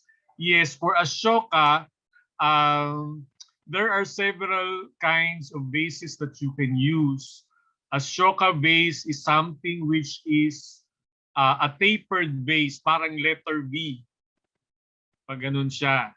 And then ito naman is a special kind of, it's also a shoka vase, parang meron siyang paa. No, one bowl na meron paa. And ang one important lang with Shoka and Rika vases is yung mouth niya should be flat. So you can visualize or view the Misugiwa kasi flat yung surface nung or mouth nung vase. Kasi pagka hindi siya pantay-pantay, maiiba yung look mo pagka tumingin ka from the Misugiwa pataas, hindi mo ma-appreciate yung stillness or the stability of the Misugiwa. Misugiwa is the part of the stem coming out from the water. So yun yung parang pinaka-root niya yung or pinaka-paa ng arrangement. So any more questions? Once again, hello. My third arrangement for tonight is called Jiyuka or Freestyle. Freestyle was born or was made or invented in the early 20th century after the war, when the Japanese people wanted to create more and freely from the rigid style of the Rika, the traditional Rika and Shoka. So they wanted something avant-garde, something more personal, something that you can express your emotions through your arrangement. So Jiyuka was formed. And Jiyuka, they said that you won't be following any rules. It seems like it's easy because there are no rules as compared to the traditional ones, but actually it takes maturity in creating Ikebana for you to be able to make a good Jiyuka. Because since there are no rules, you don't know when to stop, or you don't know if it's enough already. So you have to have a lot more experience so for you to create a freestyle Ikebana or Jiyuka. For tonight, I'm going to use these hydrangeas, which I got from Dangwa last night. It was very full of energy last night, but now it looks sleepy already. So Jiyuka, one of the forms of Jiyuka is the mass style, wherein I'm using a group of flowers of the hydrangea or mil flores or the 1,000 flowers. So with these hydrangeas, I'm going to mix it with these 3 pods of the golden shower. Have you seen this? In our subdivision, there are a lot of golden shower trees, and these are the fruits of the golden shower trees. In Jiyuka, it's like a modern Ikebana. You can use flowers, you can use branches and leaves, and you can use also other materials like wires and plastics and anything that gives interest in your creation. And then aside from this, I'm going to use also these pine trees. No? It's a mass of needles, pine needles.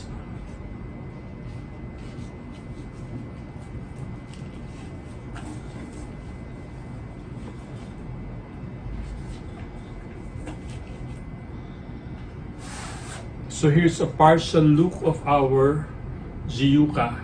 A group of hydrangeas, pine needles, and a group of the golden shower pods.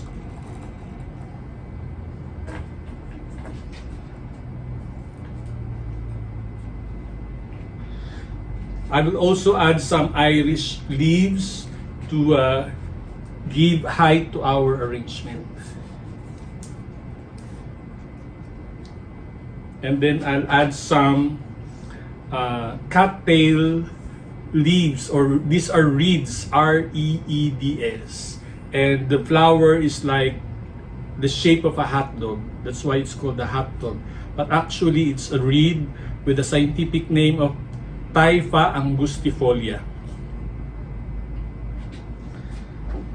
I will also add an anthurium leaf, from my garden. And these anthurium leaves can last for weeks in your arrangement. That's why it's nice to use.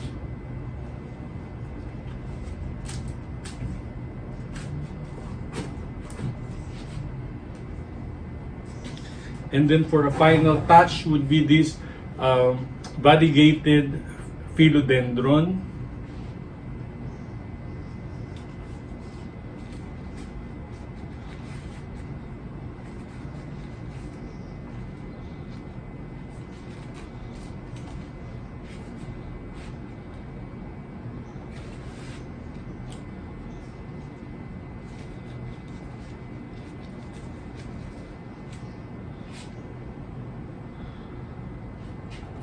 So there is our finished arrangement. A mass or a group of hydrangeas with pine needles and other green materials. I hope you like it. Thank you.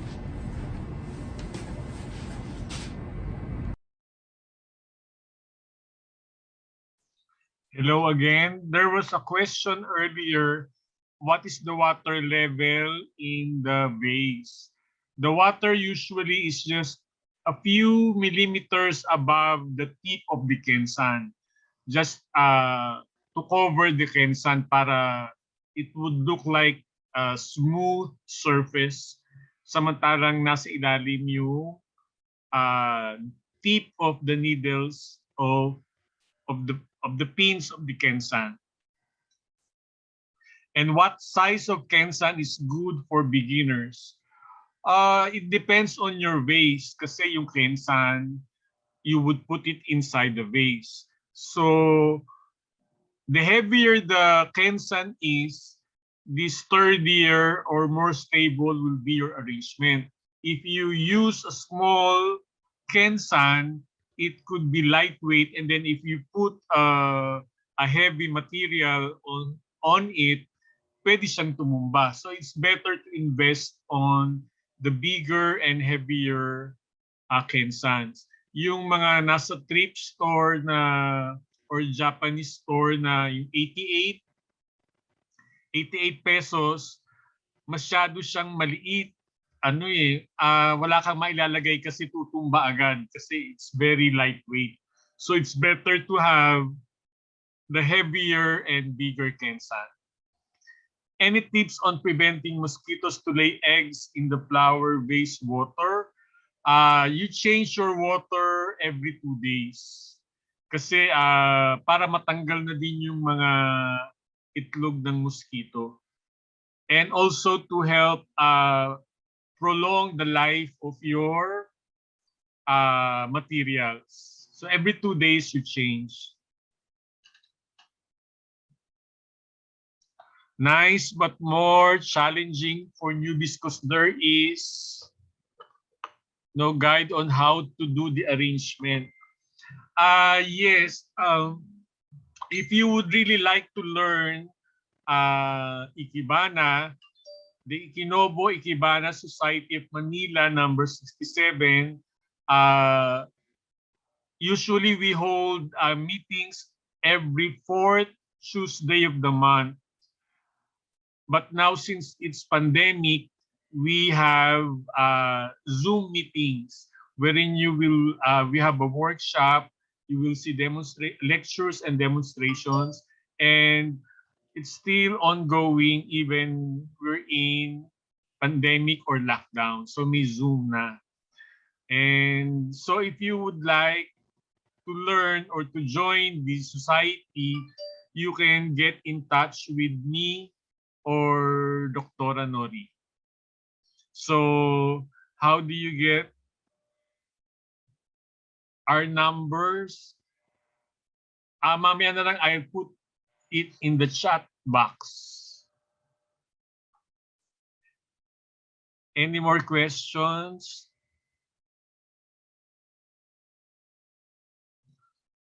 For this arrangement. So this one is a Jiuka or freestyle. So yan, walang rule. But it's difficult because you don't know if it's enough already, your materials. Basically, you should not have more than maybe 5 materials. Ilan ba yung ginamit ko? 1, 2, 3, 4, 5, 6. Para to stay safe, 3 minimum and then 5 or 6 materials para hindi naman labo-labo. Basta remember, the golden rule is the visual weight of your material should be 753. 7 yung bida, 5 yung supporting, and then 3 yung helper. Yun lang yung golden rule, 753 or the visual weight of your material. Ang ganda nung third, how many kinds do you put? Yun na nga. When do you stop adding to us not to go overboard? Yun na nga, 5 to 6 materials. After that, hindi na kasi masyado ng madami or masyado ng busy. So you can start with the minimum of 3 and then pwede kang magdagdag pa ng 2 or 3 more. But beyond that, baka dumami na siya. Maglabo-labo. So, yun. So, at least you're getting tips, yung mga golden rules, no? So, visual weight, tapos yung height, usually 1.5 of the height plus the diameter of the mouth of the base. And then, yun nga, minimum of 3 materials and then maximum of 6. Tapos yun, heaven, man, earth, or 753. Thank you. You're welcome po. Any more questions regarding this third arrangement? There are other ways of preserving or prolonging the life of your flowers, no? And also other foliage, like yung bamboo. Because we also use bamboo in Ikebana, what we do is we soak them in a pail of water with a few tablespoons of vinegar the night before you use it. While yung iba naman, yung madagta, iniinit ng apoy yung baba ng stem para hindi mag-leak yung kanilang liquid inside. Yung iba naman, nilalagyan ng sugar or iba naman naglalagay ng copper na coin. So iba-ibang material, iba-ibang way of prolonging their lives. Ito kasi yung si hydrangea or yung milleflores, buhay na buhay siya kagabi pero pagdating kaninang afternoon, na siya, medyo nalanta. Siguro maybe because of the weather, mainit kanina, kaya siya ganun. Pero one way of doing that is after buying your flowers from the market or from the flower shop, pagdating sa bahay, you cut the end of the stem, parang freshly cut, and then saka mo siya ibabad sa water. And then kung overnight, pag dating ng morning, you will find your flowers to be parang fresh kasi nakainom na sila ng nutrients and water overnight. So yun yung one tip. So maybe we could go to the next. My fourth arrangement is called nagere, or which means throwing in. But to make it easier, I'm using a kensan inside this beautiful stoneware. So, nagere is like moribana, the first arrangement I made. The parts are the same, the shin, the sowe, and the tai, or the heaven, man, and earth. So here I'm going to use a heliconia or birds of paradise. They call it Guadalupe in Dangwa. So this is the shin, which is again 1.5 of the height of your base plus the diameter of the mouth. So this is the approximate size. And then supporting the shin is the sowe or the man part, which is to measure this around 2/3 to 3/4 of the soe or the shin rather. And then the third part, which is the soe, attire, is around 2/3 to 3/4 of the soe.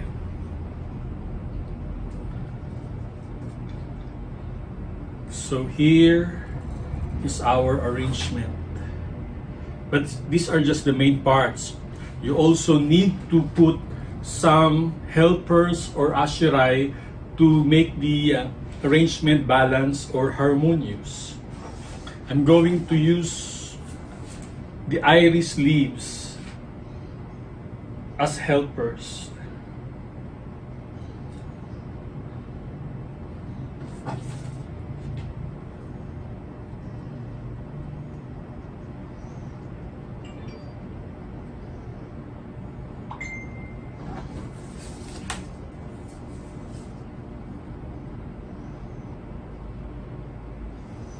There are some parts here that the iris leaves are eaten by the insects and some are broken or falling down. In the Japanese culture, that is called the wabi-sabi or the beauty of imperfection. So they do not aspire for something perfect.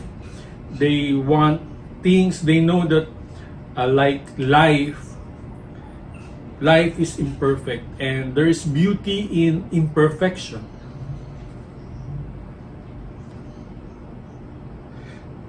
They say that like dying or wilting is part of life, so it's also part of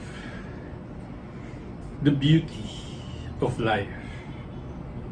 And then I'll be using this Song of India as a front covering the base of the arrangement.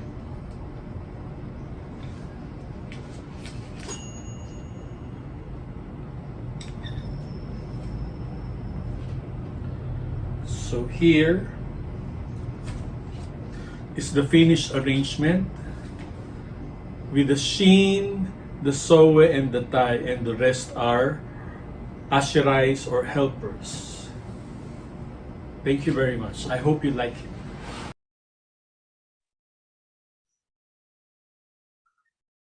There was a question earlier, like, do you have to cut the stem of the flower every day?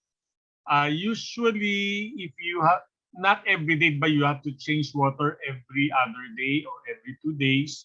If you have time, that's better. But sometimes, kasi paano mo maaalis yung water, so itataob mo yung base mo, itatagilid, so aalisin mo yung parts mo. But it could be easier kung babalik mo lang or kung natanggal na siya or if you have really enough time and effort, you can cut the base of the stem para maka-absorb ng bago yung stem, yung plant. Kasi nga, pag matagal nang nakat, parang lumalambot na yung dulo. And then wow, love that one. Thank you. How lovely. Ito naman, this is a nagere, which is parang using a tall cylindrical base, pero yung parts ng moribana and nagere are the same. Moribana, you use a low base with wide mouth, while dinagere is a tall cylindrical base with a small mouth. Yun lang ang difference nila. But the parts are still the same. The shin, soe, and tai, and heaven, man, earth, or visual weight of 753. I missed the name of the material that holds the arrangement. For this one, this is a Song of India. Parang it was introduced here in the Philippines in the 80s. Meron ng Song of Manila, parang ano siya naman, same color pero parang malabo-labo yung green, and yellow variegation. Meron ding Song of Korea. So madami na siyang version yung song. Song of India, Song of Korea, Song of Manila. Question from YouTube. Please comment best Ikebana. Ano ba yun? To be used in the cemetery? Syempre, pag you're going to use materials that are long-lasting. Especially kung nakakandado yung mausoleum nyo o yung puntod, no? Kasi di ba uso-uso sa mga memorial garden, yung lipatan lang. Pag iniwan mo na yung flower arrangement mo, malilipat na sa iba yon. So, okay lang kung madaling malantay yung flowers. I mean, what is this? The material that is inside the vase.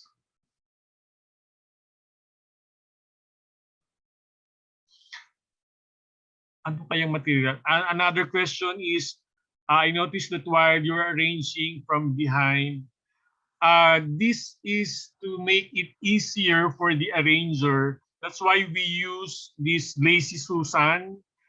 Kasi in other schools, they arrange it facing the audience. Pero parang ang hirap nun kasi in Ikinobo because we have so many parts and so many kinds of materials.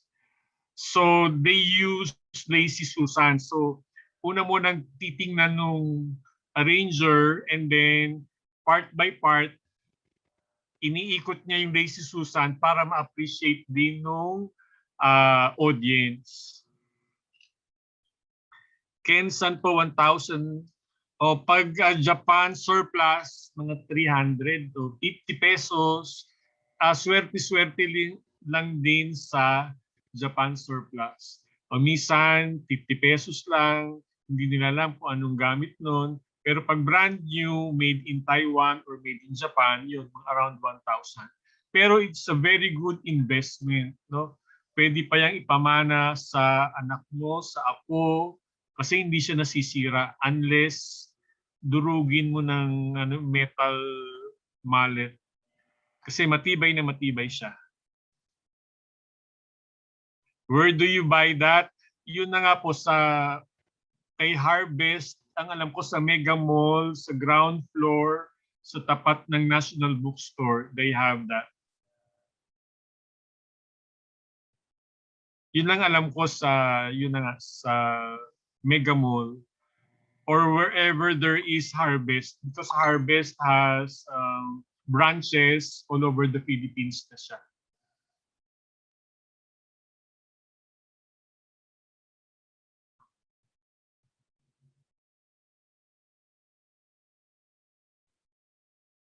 Ano pa ba? Dito naman, so yon yung I used yung heliconia or yung birds of paradise. Matagal po ang buhay niyan. It can last for weeks. No, ito lang yung hindi ko pa first encounter ko to, ang pangalan sa dangwa is Guadalupe.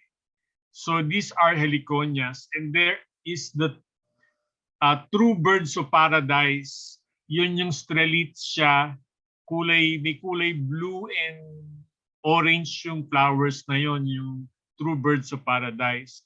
While itong heliconia, they are called just the birds of paradise, common name. And then meron ng Guadalupe or iba-iba pa yung kanilang scientific name. Madami. Merong lobster claw, merong sassy pink, kasi madaming din variation or ang heliconia. Can you use irregular base or baskets? Yes, especially for Jiuka. Kasi ang ano lang naman natin, ang medyo strict lang yung Rika and Shoka na kailangan ideally tapered base siya with a flat mount. But for other kinds of arrangement or styles, pwede naman po din yung basket and irregular shape.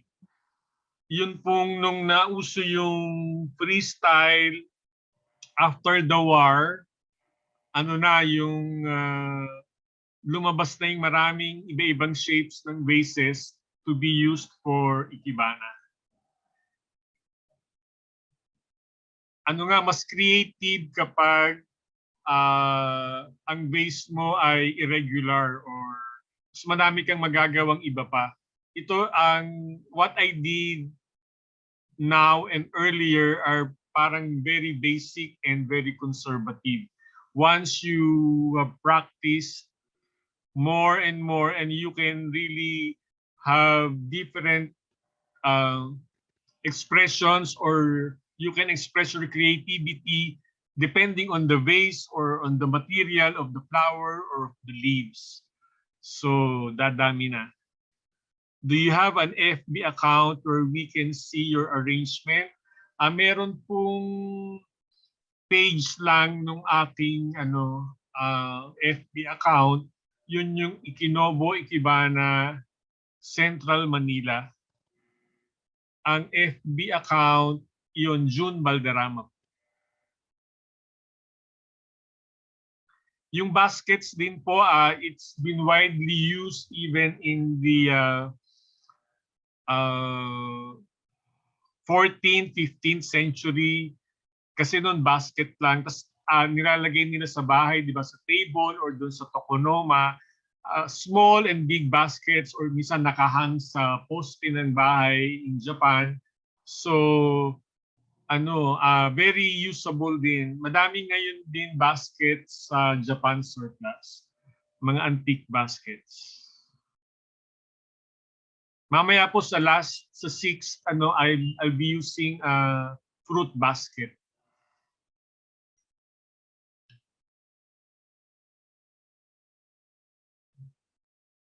Yes, it's really very good for the soul itong ating Ikebana, no. While you're doing it, parang you're praying, you're doing a prayer of thanksgiving to God. So siya, very creative, and at the same time you're expressing your gratitude to God.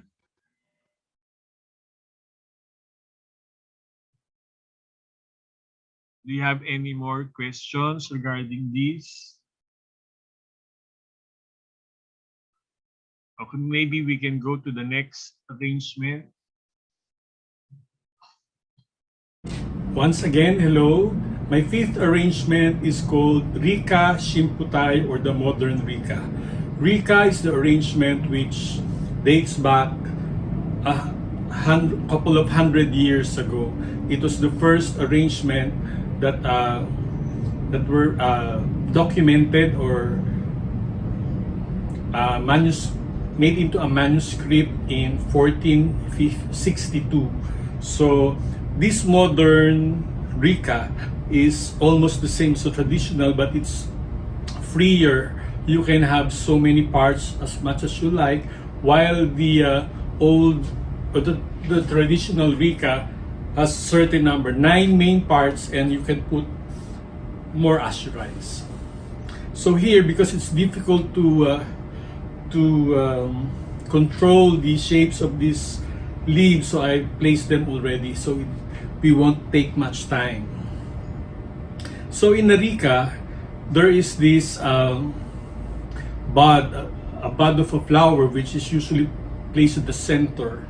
And in this arrangement, I entitled it The Beauty of Life, because here, the youth or the hopeful time of our lives is represented by this azucena or a tuber rose.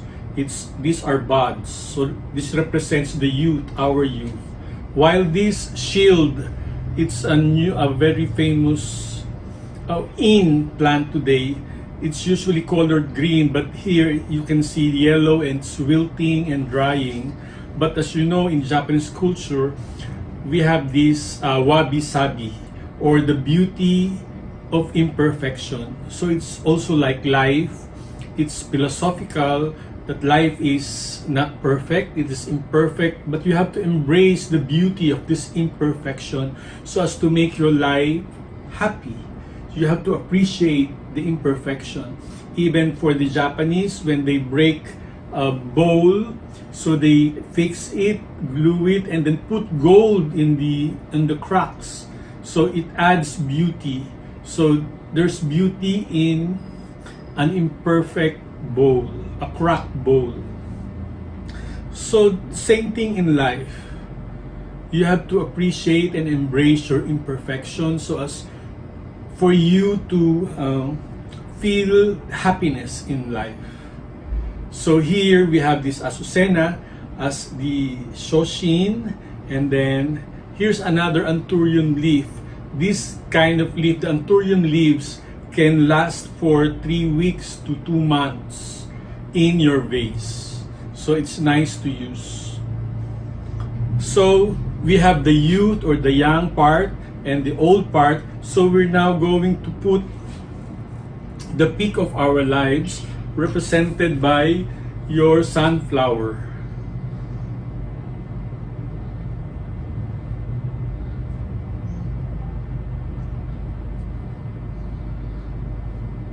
And then I will also add some San Francisco leaves to hold the arrangement. It is placed below the sunflower called Mayoki. It will hold the arrangement together.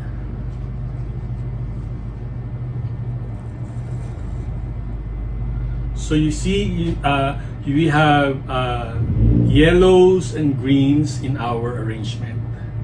So it's the yellow makes the arrangement vibrant because of the yellow color.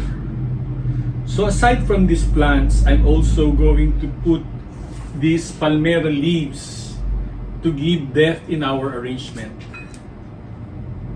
It's placed at the back. Usually, Ikinobo arrangements or Ikebana should be three-dimensional. There should be depth to make it lifelike. And then, to balance, I'm going to add this golden crenon, a green one, a young golden crenon, and a yellow one, a maturing golden crenon. So I already placed wires so as not to take time and you won't get bored.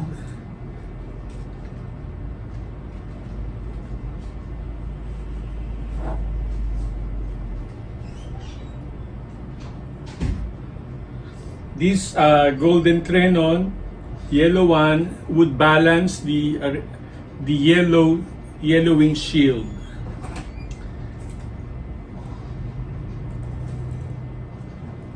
And then I'll put here the green golden crenons.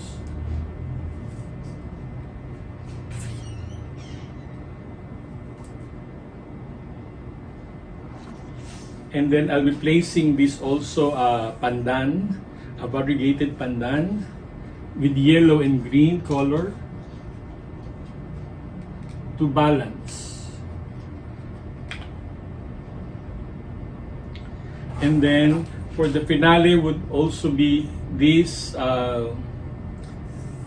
cattail reed or cattail leaves.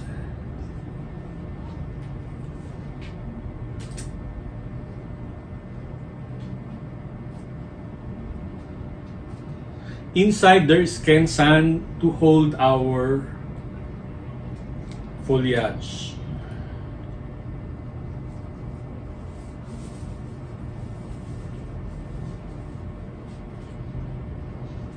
So here we have an arrangement, a Rika Shimputai arrangement entitled The Beauty of Life.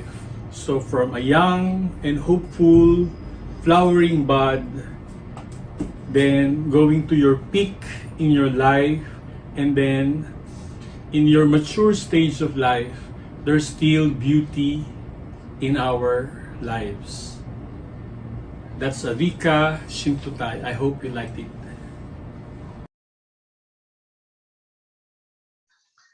There's a question earlier for beginners. How long do you have? Can you make an arrangement usually? It depends on what style you are making. Like if you are making the shoka shimputai, which has only 3 materials, so 30 seconds. If you have already, they may look easy at first, but you know, what counts or what takes a longer time is the planning of what you want to make. For example, if you in this demonstration, they seem to be like the longest one that I made is 8 minutes, but actually planning and buying and cutting the leaves would take maybe a few hours, no, to be able to make the arrangement. And then as you go on later, nag-practice ka na ng madaming beses, so it gets shorter and shorter. Or pag nakakita ka ng as a flower or a leaf, then you will know what style you want to make. So it depends, no? But you know, practice makes perfect. You every day you make one or every other day, put them in your house. So pagtagal, but sisiw na lang sa inyo. There's a question. Do you still you have beautiful bases, no? Before kasi one of my business is doing abaca, laminated abaca vases, which I also export before. But you know, making these abaca vases, it has a resin component which is very not so very nice smell. So yung mga neighbors namin doon sa aming factory nagko-complain sila because of the smell of the resin. So I have to stop. And then I'm still looking for new materials to make these laminated abaca vases.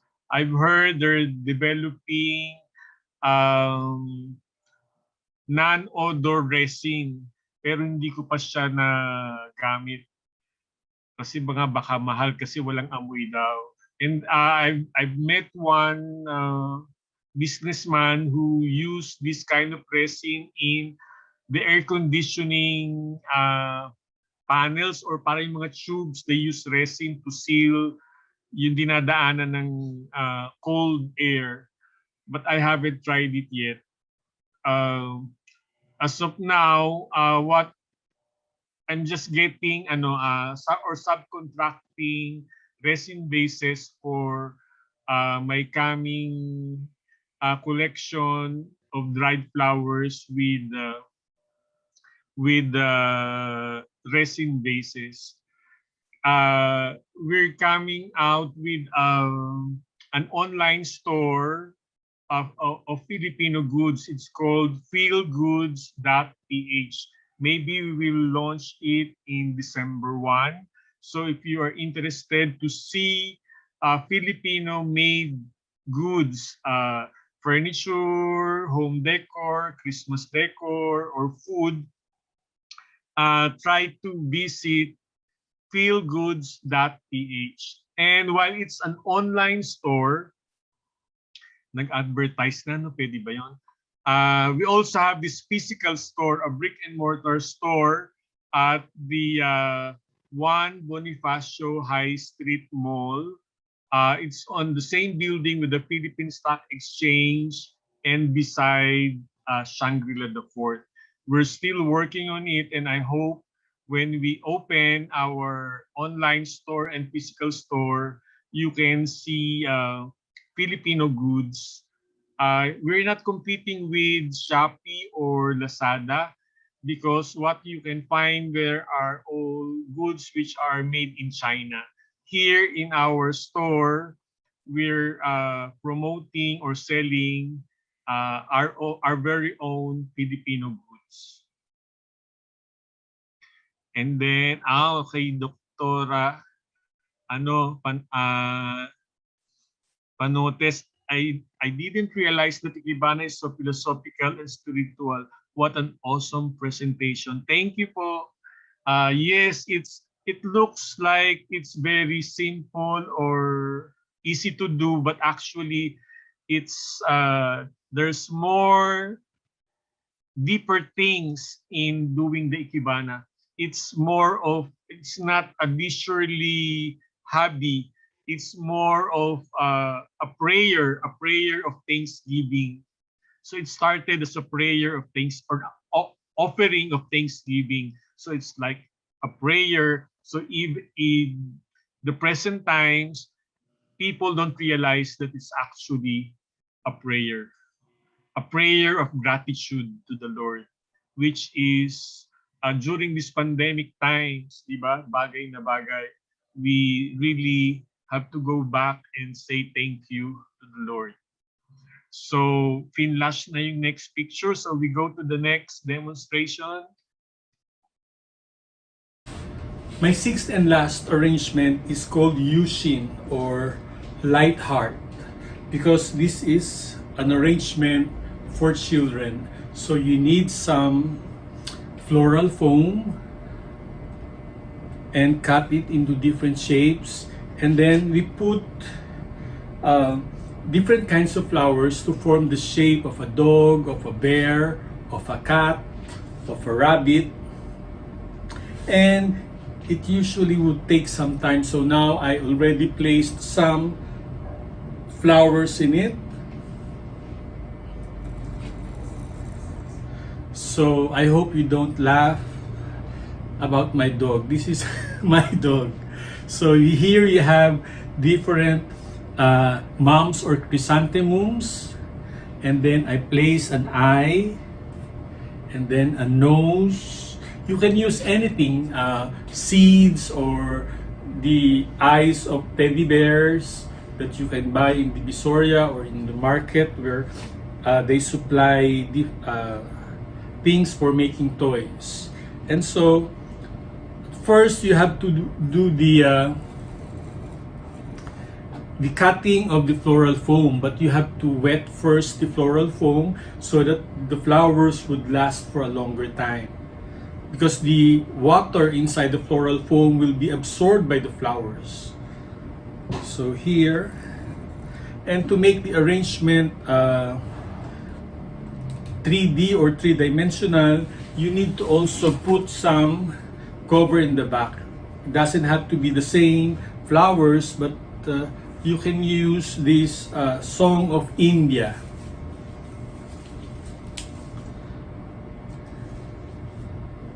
So here at the back, there, so as to cover the back.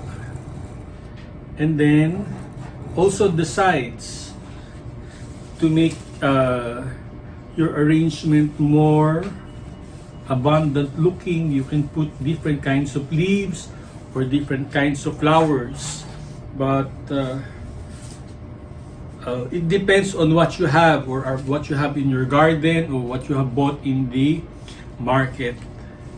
So this is something, an ikebana that is very playful and for the young. Even the children can make this, as long as they have vivid imagination.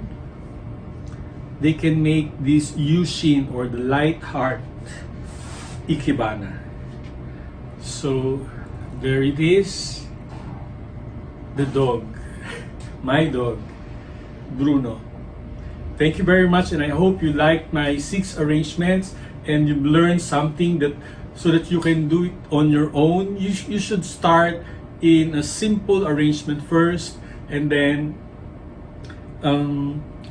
as time goes on, you can do complex ikebana with wirings, but you can do, and anybody can do this ikebana, simple ikebana for your home. Later, we'll have the open forum, so if you have questions, I will answer your questions there. Thank you very much and good night.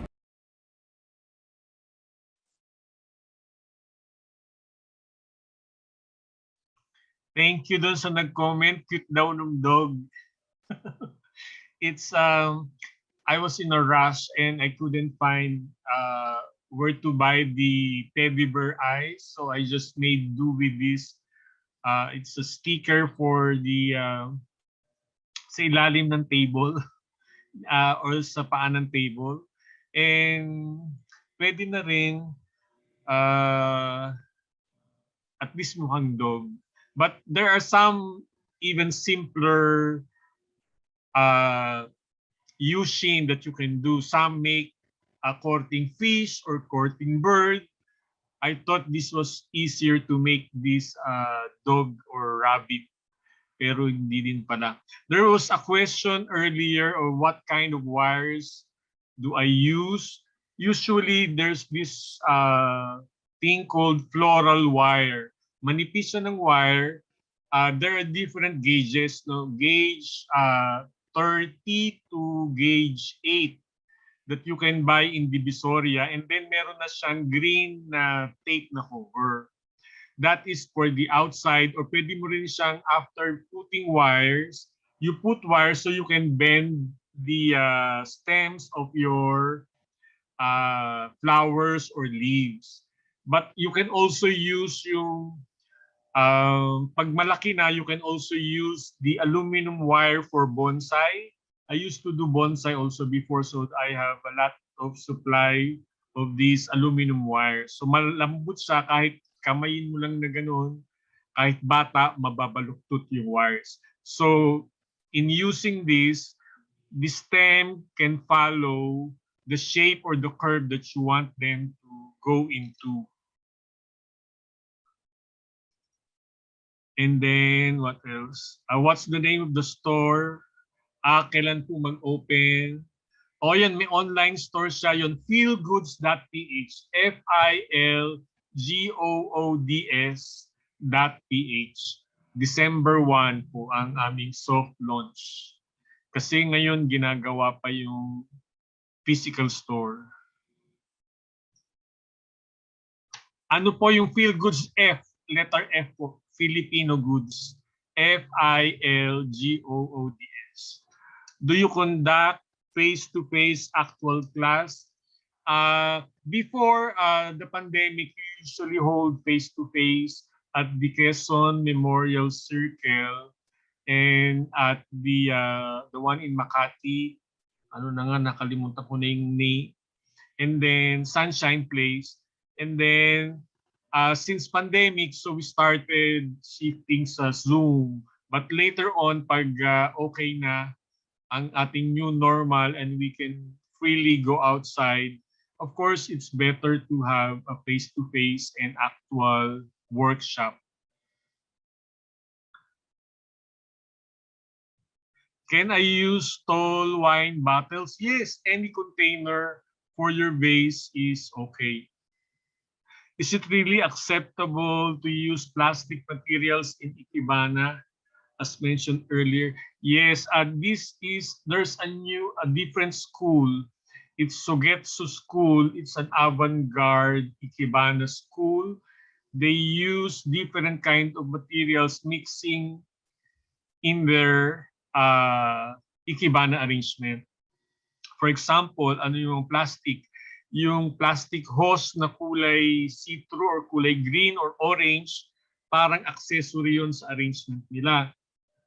O sometimes yung chicken wire, they also use that, ginagawang ribbon or ibang, minsan glass din. Minsan nga in one exhibition, they placed a violin mixed in the arrangement or mga hangers and then may konting dahon, parang sculptural na yung kanilang work. And then refreshing and delightful webinar. Thank you. You find it okay? Is it okay to cut leaves for the arrangement? What do you mean? Usually, when you cut your leaves from your garden, you do it early in the morning para hindi siya malanta kaagad.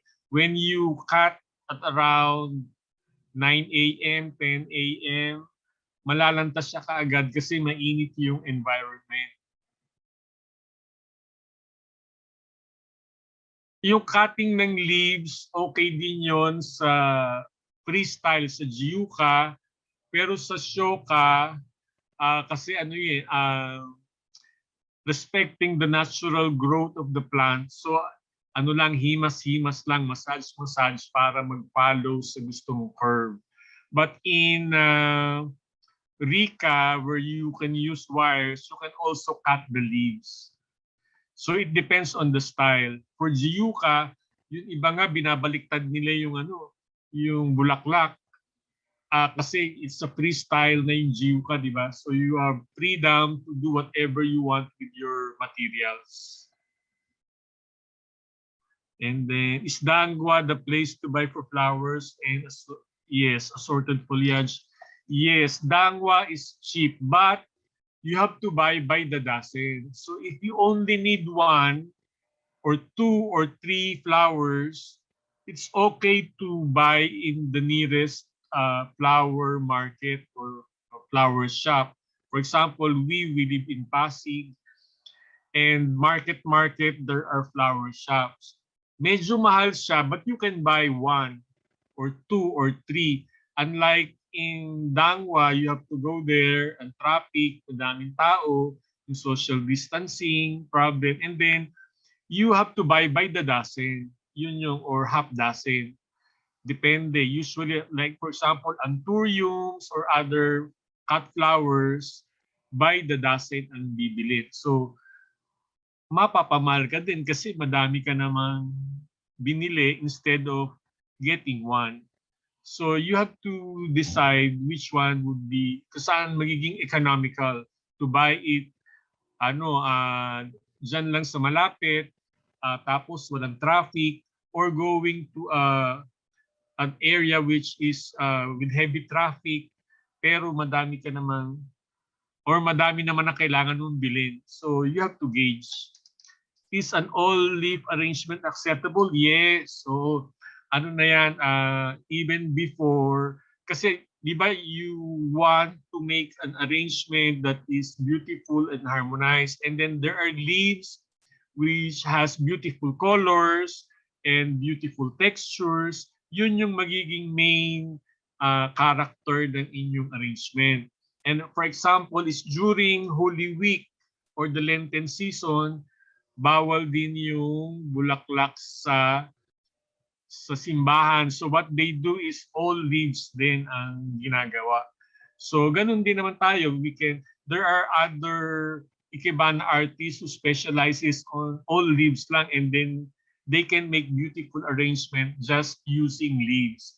They use the character of the leaves. For example, yung kanina yung Song of India with the color, a vibrant yellow and yellow-green, di ba? So parang buhay na yung arrangement mo with just using the leaves or the foliage.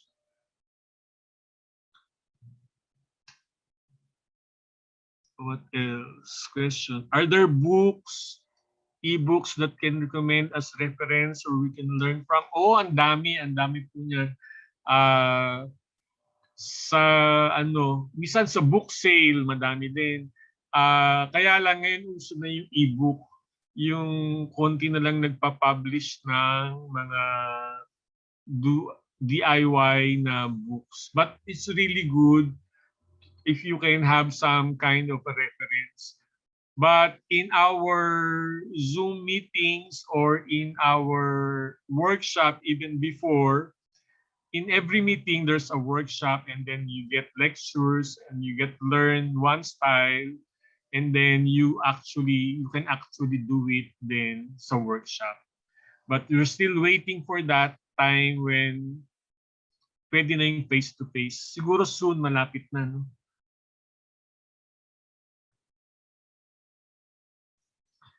And meron din dyan yung kaya lang mahal din ang bayad, euros. Si Ilse Buenen, she's a Dutch Ikebana artist from Sugetsu School, and she holds parang pay-per-view classes. Pero yun naman avant-garde or Sugetsu School. Maybe in the future we also do that parang pay-per-view teaching of Ikenobo Ikebana, one of my projects in the future.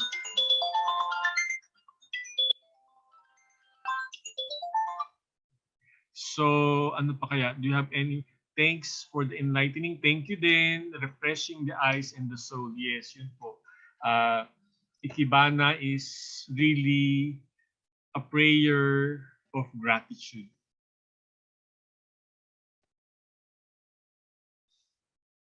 So, ano pa ba? Thank you so much. Yes, the shooting and activity is very spiritual. Yes. Parang before this lecture demo, you only thought na yung mga flowers para lang sa hotel, para lang sa patay, para lang sa altar. But actually, when you realize and you learn more deeply regarding Ikebana, it's more of a personal prayer of gratitude, a thanksgiving prayer. Yun lang po. I hope you learned a lot regarding Ikebana and it changed your mindset regarding Ikebana. Thank you very much for your kind attention.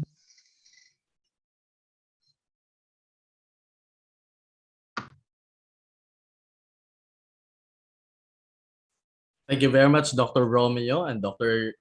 Nori Balderrama, for that very informative lecture and demonstration. We would like to give a few minutes to our guest artist to get settled and get ready before we proceed to the formal question and answer part. We would like to give you a little entertainment, a musical treat to all of you by the Musica Tria. Let's all watch this and enjoy their performance.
Nung Martes ng umaga sa may Cubao, may isang babaeng nagpapayong. Ang naisip ko, heto na ang hinihintay mo.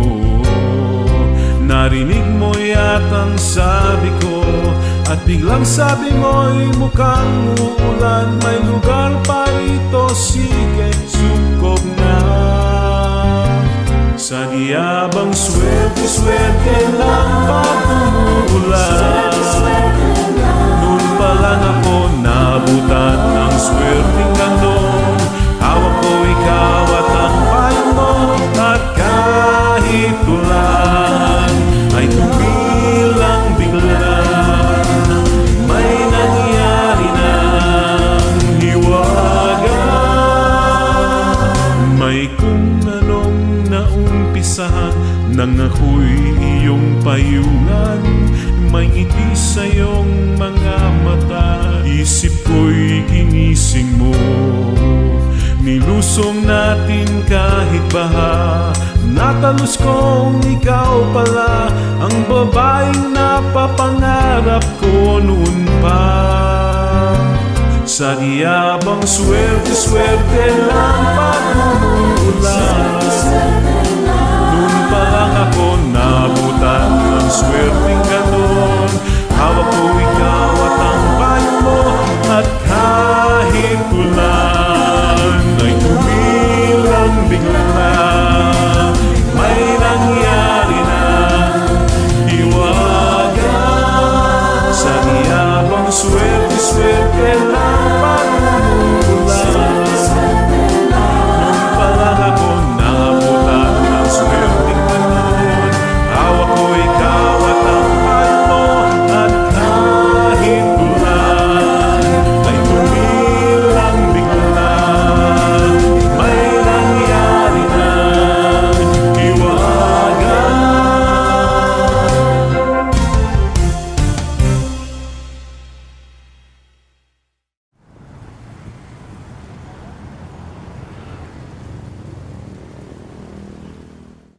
Yabang swerte, swerte lang pag umuulan.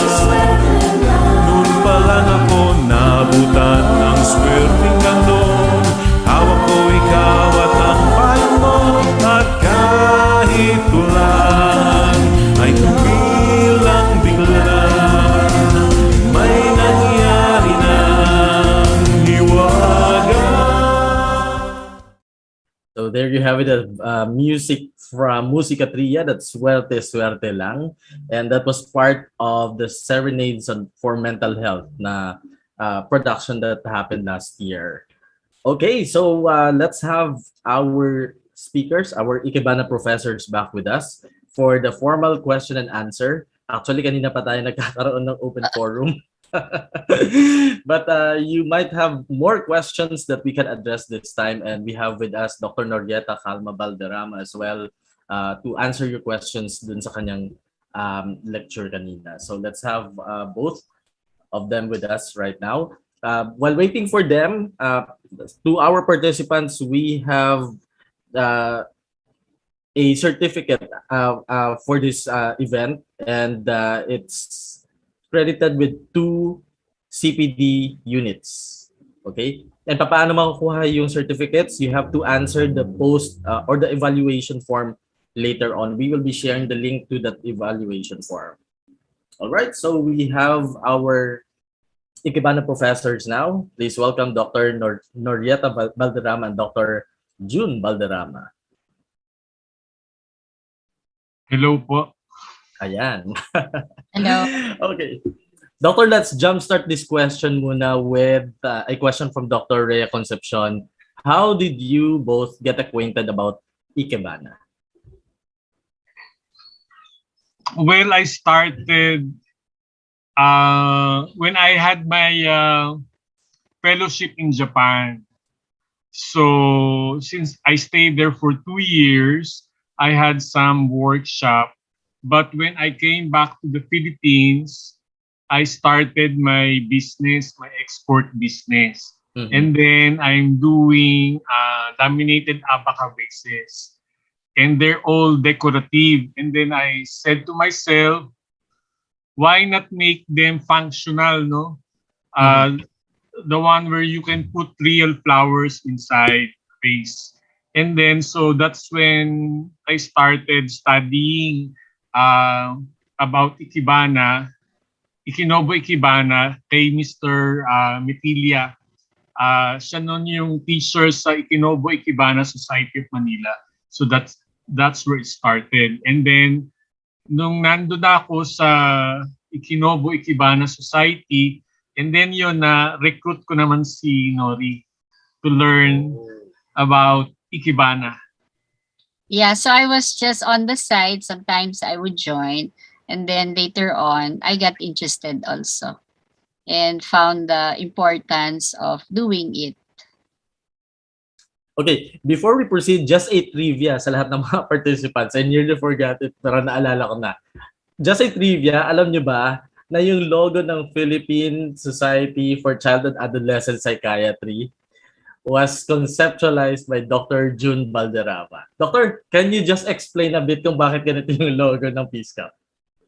Yan pala, thank you. Na-recognize din. Yan kasi it from afar, it looks like a rose.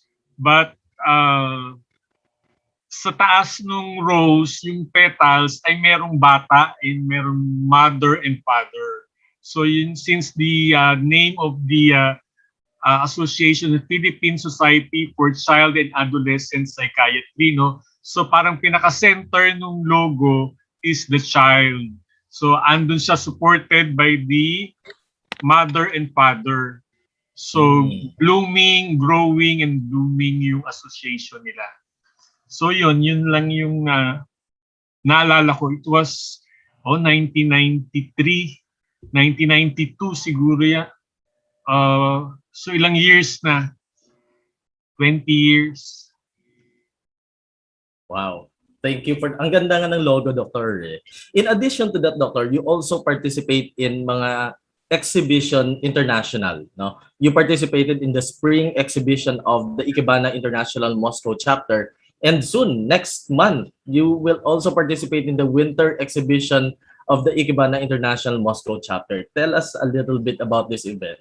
Yes, since because it's pandemic, usually pre-pandemic, we hold physical exhibitions here in Manila or there in Moscow, their group in Moscow. But because of this pandemic, so nobody can do face-to-face exhibition. So they started doing Zoom or yan na nga, virtual exhibitions. And so since madali lang kasi kung pupunta ka doon, magdadala ka ng arrangement mo ng flowers or vases, so magastos, di ba? So you have to fly to Moscow and then bring your own vase or you buy your own vase there. And then materials mo, you have to buy there. Then while here in virtual exhibition, anybody can join. So they invited people from all over the world who are Ikebana International chapter members. So that's when it started. So this Ikebana International Moscow chapter invited us from the different chapters around the world. So yun nag-start. And then it was published in their homepage. Yun nga, may picture din kami and then with our arrangement. And then itong winter exhibition naman, that would be December 28. It would start on December 28. Parang they want to have a feeling of greeting the New Year, the Christmas and New Year 2022 in our arrangement. So it's the motto kasi of Ikebana International is friendship through flowers. So it is during this exhibition you develop friendship with other chapter members from the other cities. Question kay Dr. Nori. Doctor, have you been using this type of exercise sa mga patients ninyo? And how was, kumusta yung result po, Doctor? So currently, I haven't been using it for patients. So online kasi tayo, no? But before, I tried using some materials lang. But it's a bit difficult to bring the materials. So it is only I haven't used it as a regular thing, only selected children. I haven't used it with adults. So what I do is recommend them to join our association instead to help them go through the full course of learning more about Ikebana. Okay, it's a good psychotherapy, you know. I think we Yes. have a question. We have a question in the audience, but you already answered it. Just for the benefit of our audience sa YouTube, we also have live audience sa YouTube, Doctor. I'll just repeat the question. Does Ikebana can help those patients with psychological disorders like anxiety? Yes, it definitely can. As you've seen in the research that was done by Japanese professors, that they have seen that it actually helps, especially those with high level of anxiety. Those with low level, not so much, but it can actually help in terms of management of stress in general. So the helpful part of it is really the process of doing the arrangement that helps calm the nerves and the anxiety of the individual. So it can be one of the strategies, one option, in addition, of course, to the other CBT strategigies, cognitive and behavioral strategies. So we can actually recommend this. Yes, it's one of the strategies. Sorry. Hindi din kaya the opposite works na nakaka-stress din pag hindi mo nakuha na maganda. When kasi it depends on you So you are the one deciding how it will look. So I think if you just focus on it, whatever outcome you may, that's you. That is how you look at it. No one can say, we're not really, unless we are, of course, part of the teaching learning, but if you have an arrangement, we do not make a comment about, and we do not compare because each to his or own arrangement. Oh, okay. So that is how you arrange it. That's how you look at nature. That's how you want to arrange it. Then that's yours. So in general, we only, like our professors, will make comments about the guidelines and rules, but the way the outcome itself should really be personalized. Yeah, I And think it's yes, doctor. we consider Ikebana as an art. So if Mhm. it's an art, parang walang mali dun. So you are an artist, so you express your emotions and your feelings. So that's the way to look at it at your arrangement, no? Sa'yo yun.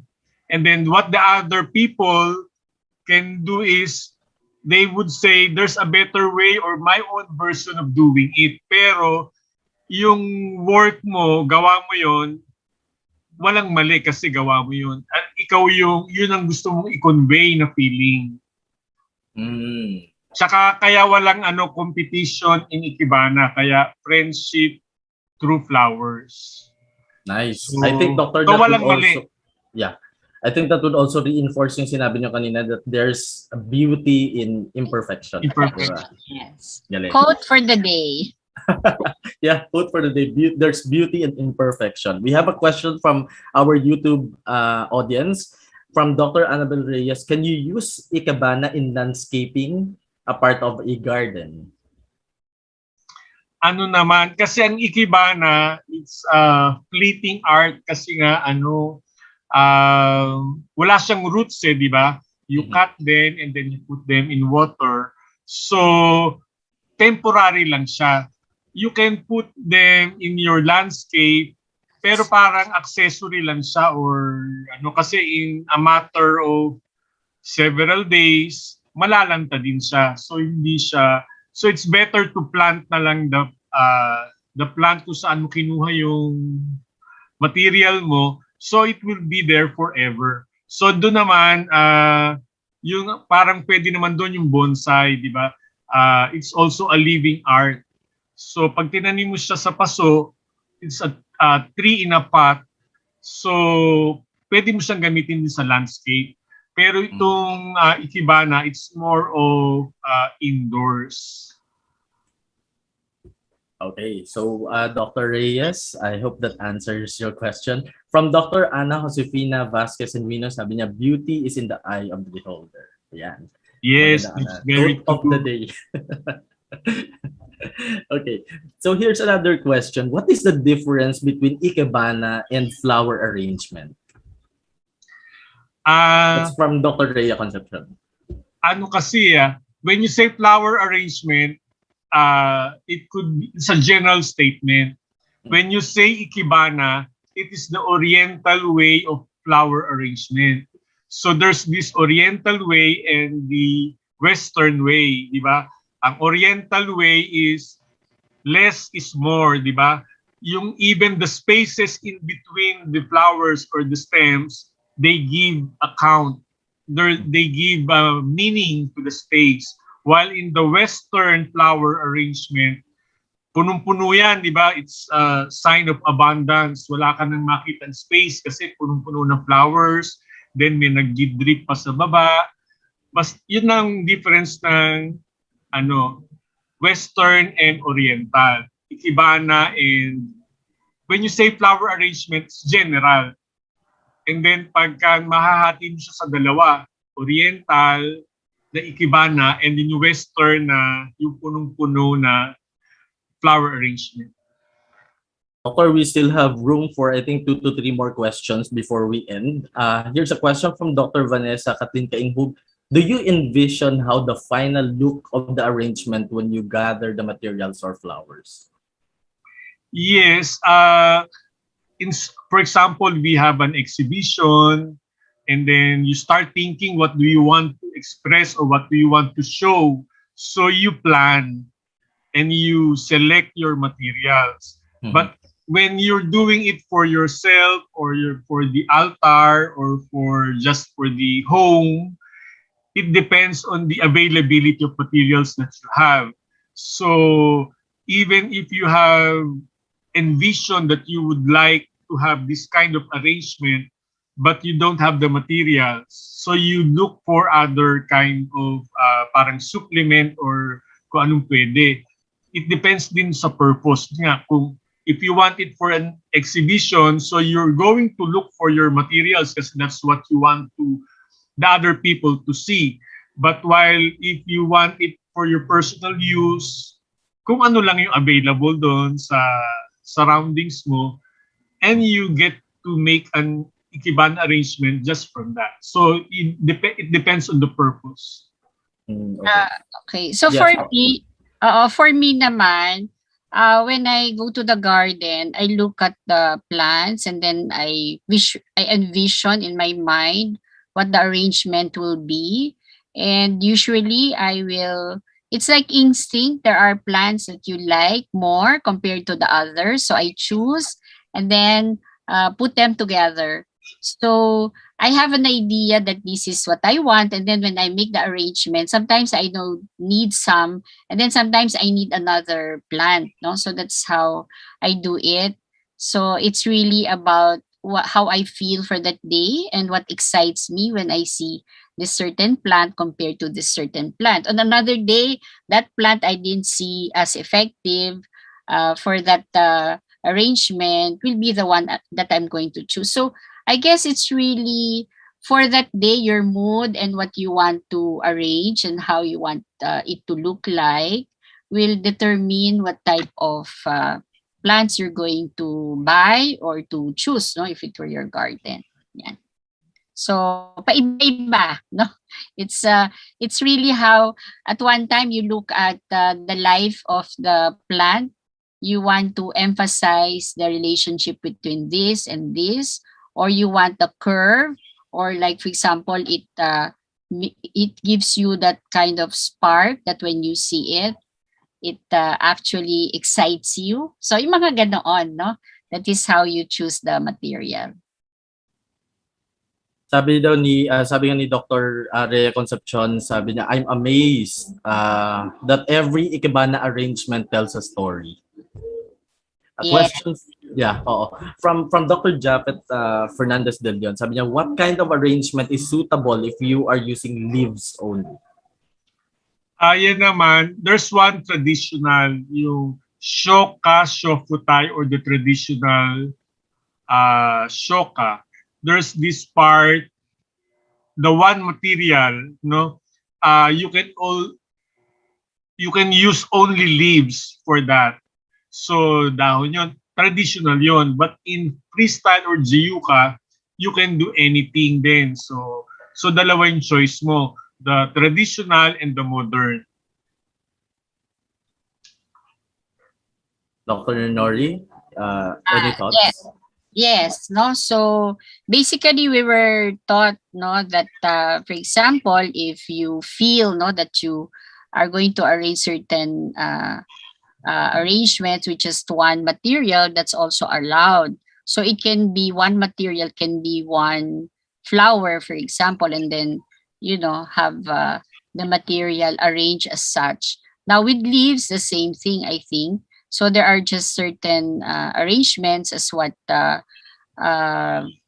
Dr. June said, no, that will be good with leaves. So I guess it's Jiyuka, and your shoka can also be the one that you may use leaves only. But what I'm saying is, of course, there are exceptions to certain things.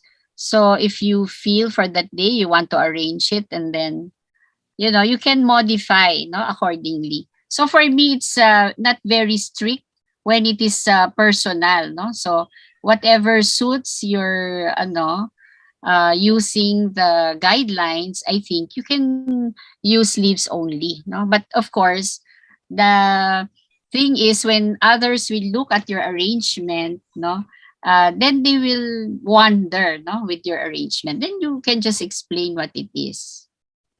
It's very challenging, no, yung using one or using leaves only, Because for you, it may look so beautiful, you follow the rules, and that's very fine, no? But with other people whose mindset of looking at an ikebana is flowers, they would tell you, what's that? There are no flowers in this ikebana, only leaves. Is that for real? Samantalang ikaw naman, gustong-gusto mo yun, leaves lang through with your expression and your art. Even just with the leaves, you have created something very beautiful. So it's really the beauty is in the eyes of the beholder. Yun, quote Yeah. of the day So, niya naman. Japheth, short answer, it's up to you.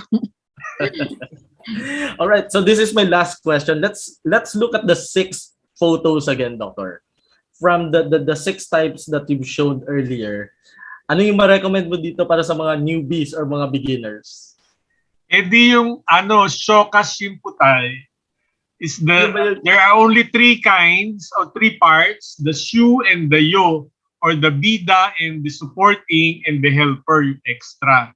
The one with sunflower and the iris leaves, di ba? Pwedeng 3 seconds, tapos ka na sa arrangement mo. Once na naisip mo na kung anong gagawin mo, kahit beginner ka with just 3 materials and 3 parts, solve ka na kaagad. And then, elegant pa yung lalabas, di ba? Parang sculptural and elegant. Yeah. All right. So maraming salamat again, Dr. Norieta Balderrama and Dr. June Balderrama. Yeah. Ako naman, I may just add, yung madali syempre, yung Yushin, no? For yung mga shot psychiatry. Kasi madali lang maglagay-lagay, kung ano lang ang leaves, is really the process rather than the, yung output or the arrangement, no? For the Yushin or arrangements for children. You can actually look at Ikebana for kids. There are a lot of videos, no, that will show you how it is done using different types of materials. Yan. So ako yon, no? So for those who are dealing with children, parents, yun ang pinakamadali. Anything goes sa Yushin as long as you have that bonding time with your children or your family. Yan. Are you doing vlogs ba, Doctor? On how to do Ikebana? Ako hindi. Vlogs. Vlogs. Video. Vlogs. Soon, maybe soon. Ayun. Magsasubscribe kaming lahat, Doctor. Oo, siya mas mahilig siya. Ako. Ano lang ako, real life. Real life yung sa akin. Ayan. Nako, this is something new that lahat kami siguro have learned tonight. Maraming salamat ulit, Dr. June Balderrama and Dr. Nori Balderrama for imparting yung knowledge niyo and yung skills about Ikebana. You're welcome. Yeah. Thank you. Welcome. So this event is also made possible by our industry partner, Zydus Healthcare Philippines, and we would like to hear from Zydus Neurosciences Division Head, Ms. Divina Grace Dano. Good evening, everyone. I am Divina Grace Dano, and on behalf of our product manager, Mr. Fortune Sagabay, and the whole family of Zydus Neurosciences, it is my pleasure to express my great appreciation to all. First and foremost, I would like to thank our speakers, Dr. Romeo and Dr. Norieta Balderrama, for imparting your knowledge on Ikebana. It is indeed a very helpful activity for mental health, as well as adding colors to our lives. Also, big thanks to Philippine Society for Child and Adolescent Psychiatry, headed by Dr. Rodora Andrea Concepcion, for this partnership. And to all our participants, thank you for sharing your precious time with us. Have a great night and stay safe. Maraming salamat po. And to present the certificates for tonight's event, let us all welcome Dr. Vanessa Kathleen Kainghug, the Vice President of the Philippine Society for Child and Adolescent Psychiatry. Hello, good evening. After that very inspiring webinar workshop, it is now time to award our Ikebana professors with our certificates of recognition. So let me read the first. The Philippine Society for Child and Adolescent Psychiatry and Kulay sa Buhay, in partnership with Zydus Healthcare Philippines Incorporated, presents the Certificate of Recognition to Dr. Romeo P. Balderrama as speaker, workshop instructor, and facilitator in Ikebana, Floral Art for Mental Health, held on November 18, 2021 at 6 p.m. via Zoom, signed by PISCA President Dr. Rodora Andrea M. Concepcion and yours truly. The next certificate reads the same and is awarded to Dr. Norieta Calma-Balderrama, also as speaker, workshop instructor, and facilitator in Ikebana, Floral Art for Mental Health. The third speaker is our certificate of appreciation for our partner, Zydus Healthcare Philippines Incorporated, for making this very inspiring webinar workshop possible. And the last is the certificate of attendance for all the attendees who I see remained until the end of the workshop. Thank you very much for being with us tonight. Thank you. Thank you, Dr. Kainhog. To all our participants tonight, your certificates will be emailed to you within 2 days after this event. Kindly answer this and submit the evaluation form. The link will now be posted in the chat box. We also would like to request all the participants to stay after this closing remarks for a group photo with our speakers and Ikebana professor. So to formally close this session and to sing our the Peace Cup hymn, please welcome once again Dr. Rodora Andrea Concepcion. Yes, good evening once again. And it is truly wonderful to always be reminded how nature and art is interconnected and how the gifts and beauty of nature is a deep source of inspiration for art, healing, mental wellness, and an expression of gratitude and thanksgiving to God. And what touched me tonight, according to Dr. June Balderrama, is that there is beauty in imperfection. So, on behalf of the board of the Philippine Society for Child and Adolescent Psychiatry at Kulay sa Buhay, we sincerely thank and congratulate Dr. Romeo Balderrama and Dr. Norieta Calma-Balderrama for this wonderful workshop and presentation on Ikebana. I think the 3-hour session tonight was really worth it. And so thank you very much for walking us through this experience.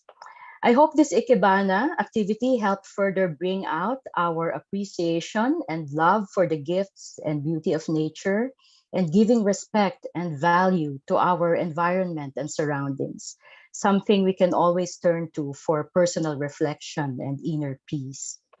To our wonderful and participative audience who stayed with us in the workshop, we are very appreciative of your time and participation. Our workshop webinar tonight was granted 2 PMA CPD units. I would like to thank our PSCAP Vice President and CPD Officer, Dr. Vanessa Kainhug, for working on the CPD, Continuing Professional Development Applications. Your certificates will be available to you after you have accomplished and submitted your post-evaluation forms. We would like to sincerely thank our pharmaceutical partner, Zydus Healthcare Philippines, for supporting PSCAP through the years in our projects and endeavors. Zydus will be our pharmaceutical partner in all the 3-part series of Kulay sa Buhay. My sincere acknowledgement to Ms. Divina Grace Dano, the division head of Zydus Neurosciences, for her support in PSCAP's Kulay sa Buhay series, the Ikebana episode. And as always, I would like to sincerely thank and commend the hard work and very kind efforts of Mr. Fortune Sagabay, the Senior Product Manager of Zydus Neurosciences, in closely working with me in bringing you these wonderful episodes of PSCAP's Kulay sa Buhay. So thank you very much, Mr. Fortune Sagabay. My acknowledgement as well to the head of the technical team, Mr. Patrick Magsumbol, for the technical support. And just a short announcement, as an output of our first workshop on Larawan, we would like to thank once again those who have participated and those who took time in submitting entries for portraits of the pandemic. All entries are now with the judges, and as previously announced, we will be coming up with a digital flip type book out of these photographs. The top 10 entries will be announced on the third episode of Kulay sa Buhay on December 2. The book will also be launched on December 2. So please be there on December 2, especially those who have participated in the Larawan workshop. Last announcement, Peace Cup would like to invite all of you once again on December 2, 6 to 9 p.m. for the third launching episode of Kulay sa Buhay entitled Pinta, Painting for Mental Health and Well-Being Lessons from the Master, with renowned painter, Mr. Fernando Sena, as our guest artist. Please share the invitation to your groups. It is going to be another episode to look forward to.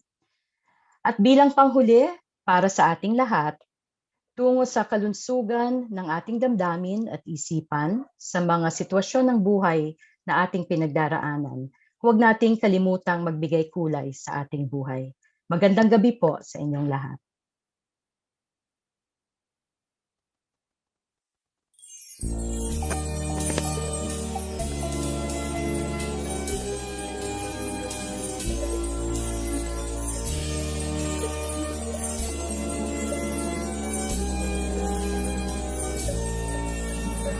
Voices speak from far and wide, generation seeking a future bright, supporting and protecting every child, moving together to shape discipline and guide,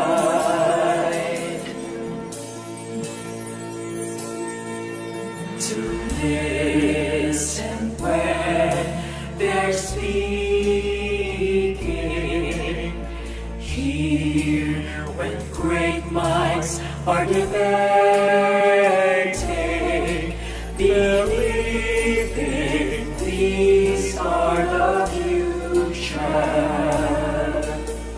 leaders in the making. The young explore, discover, early in life arising.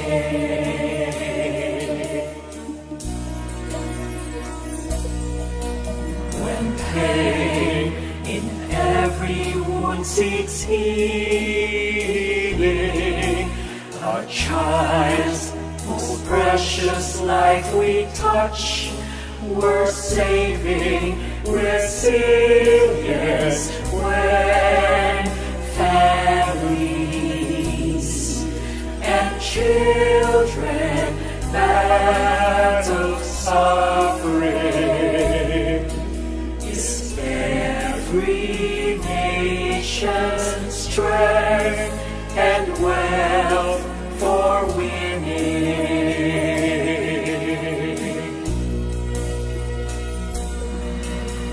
serving to promote mental health and well-being. We take the duty to lead, to care for compassionate healing, to nurture disease, to grow the human race of tomorrow.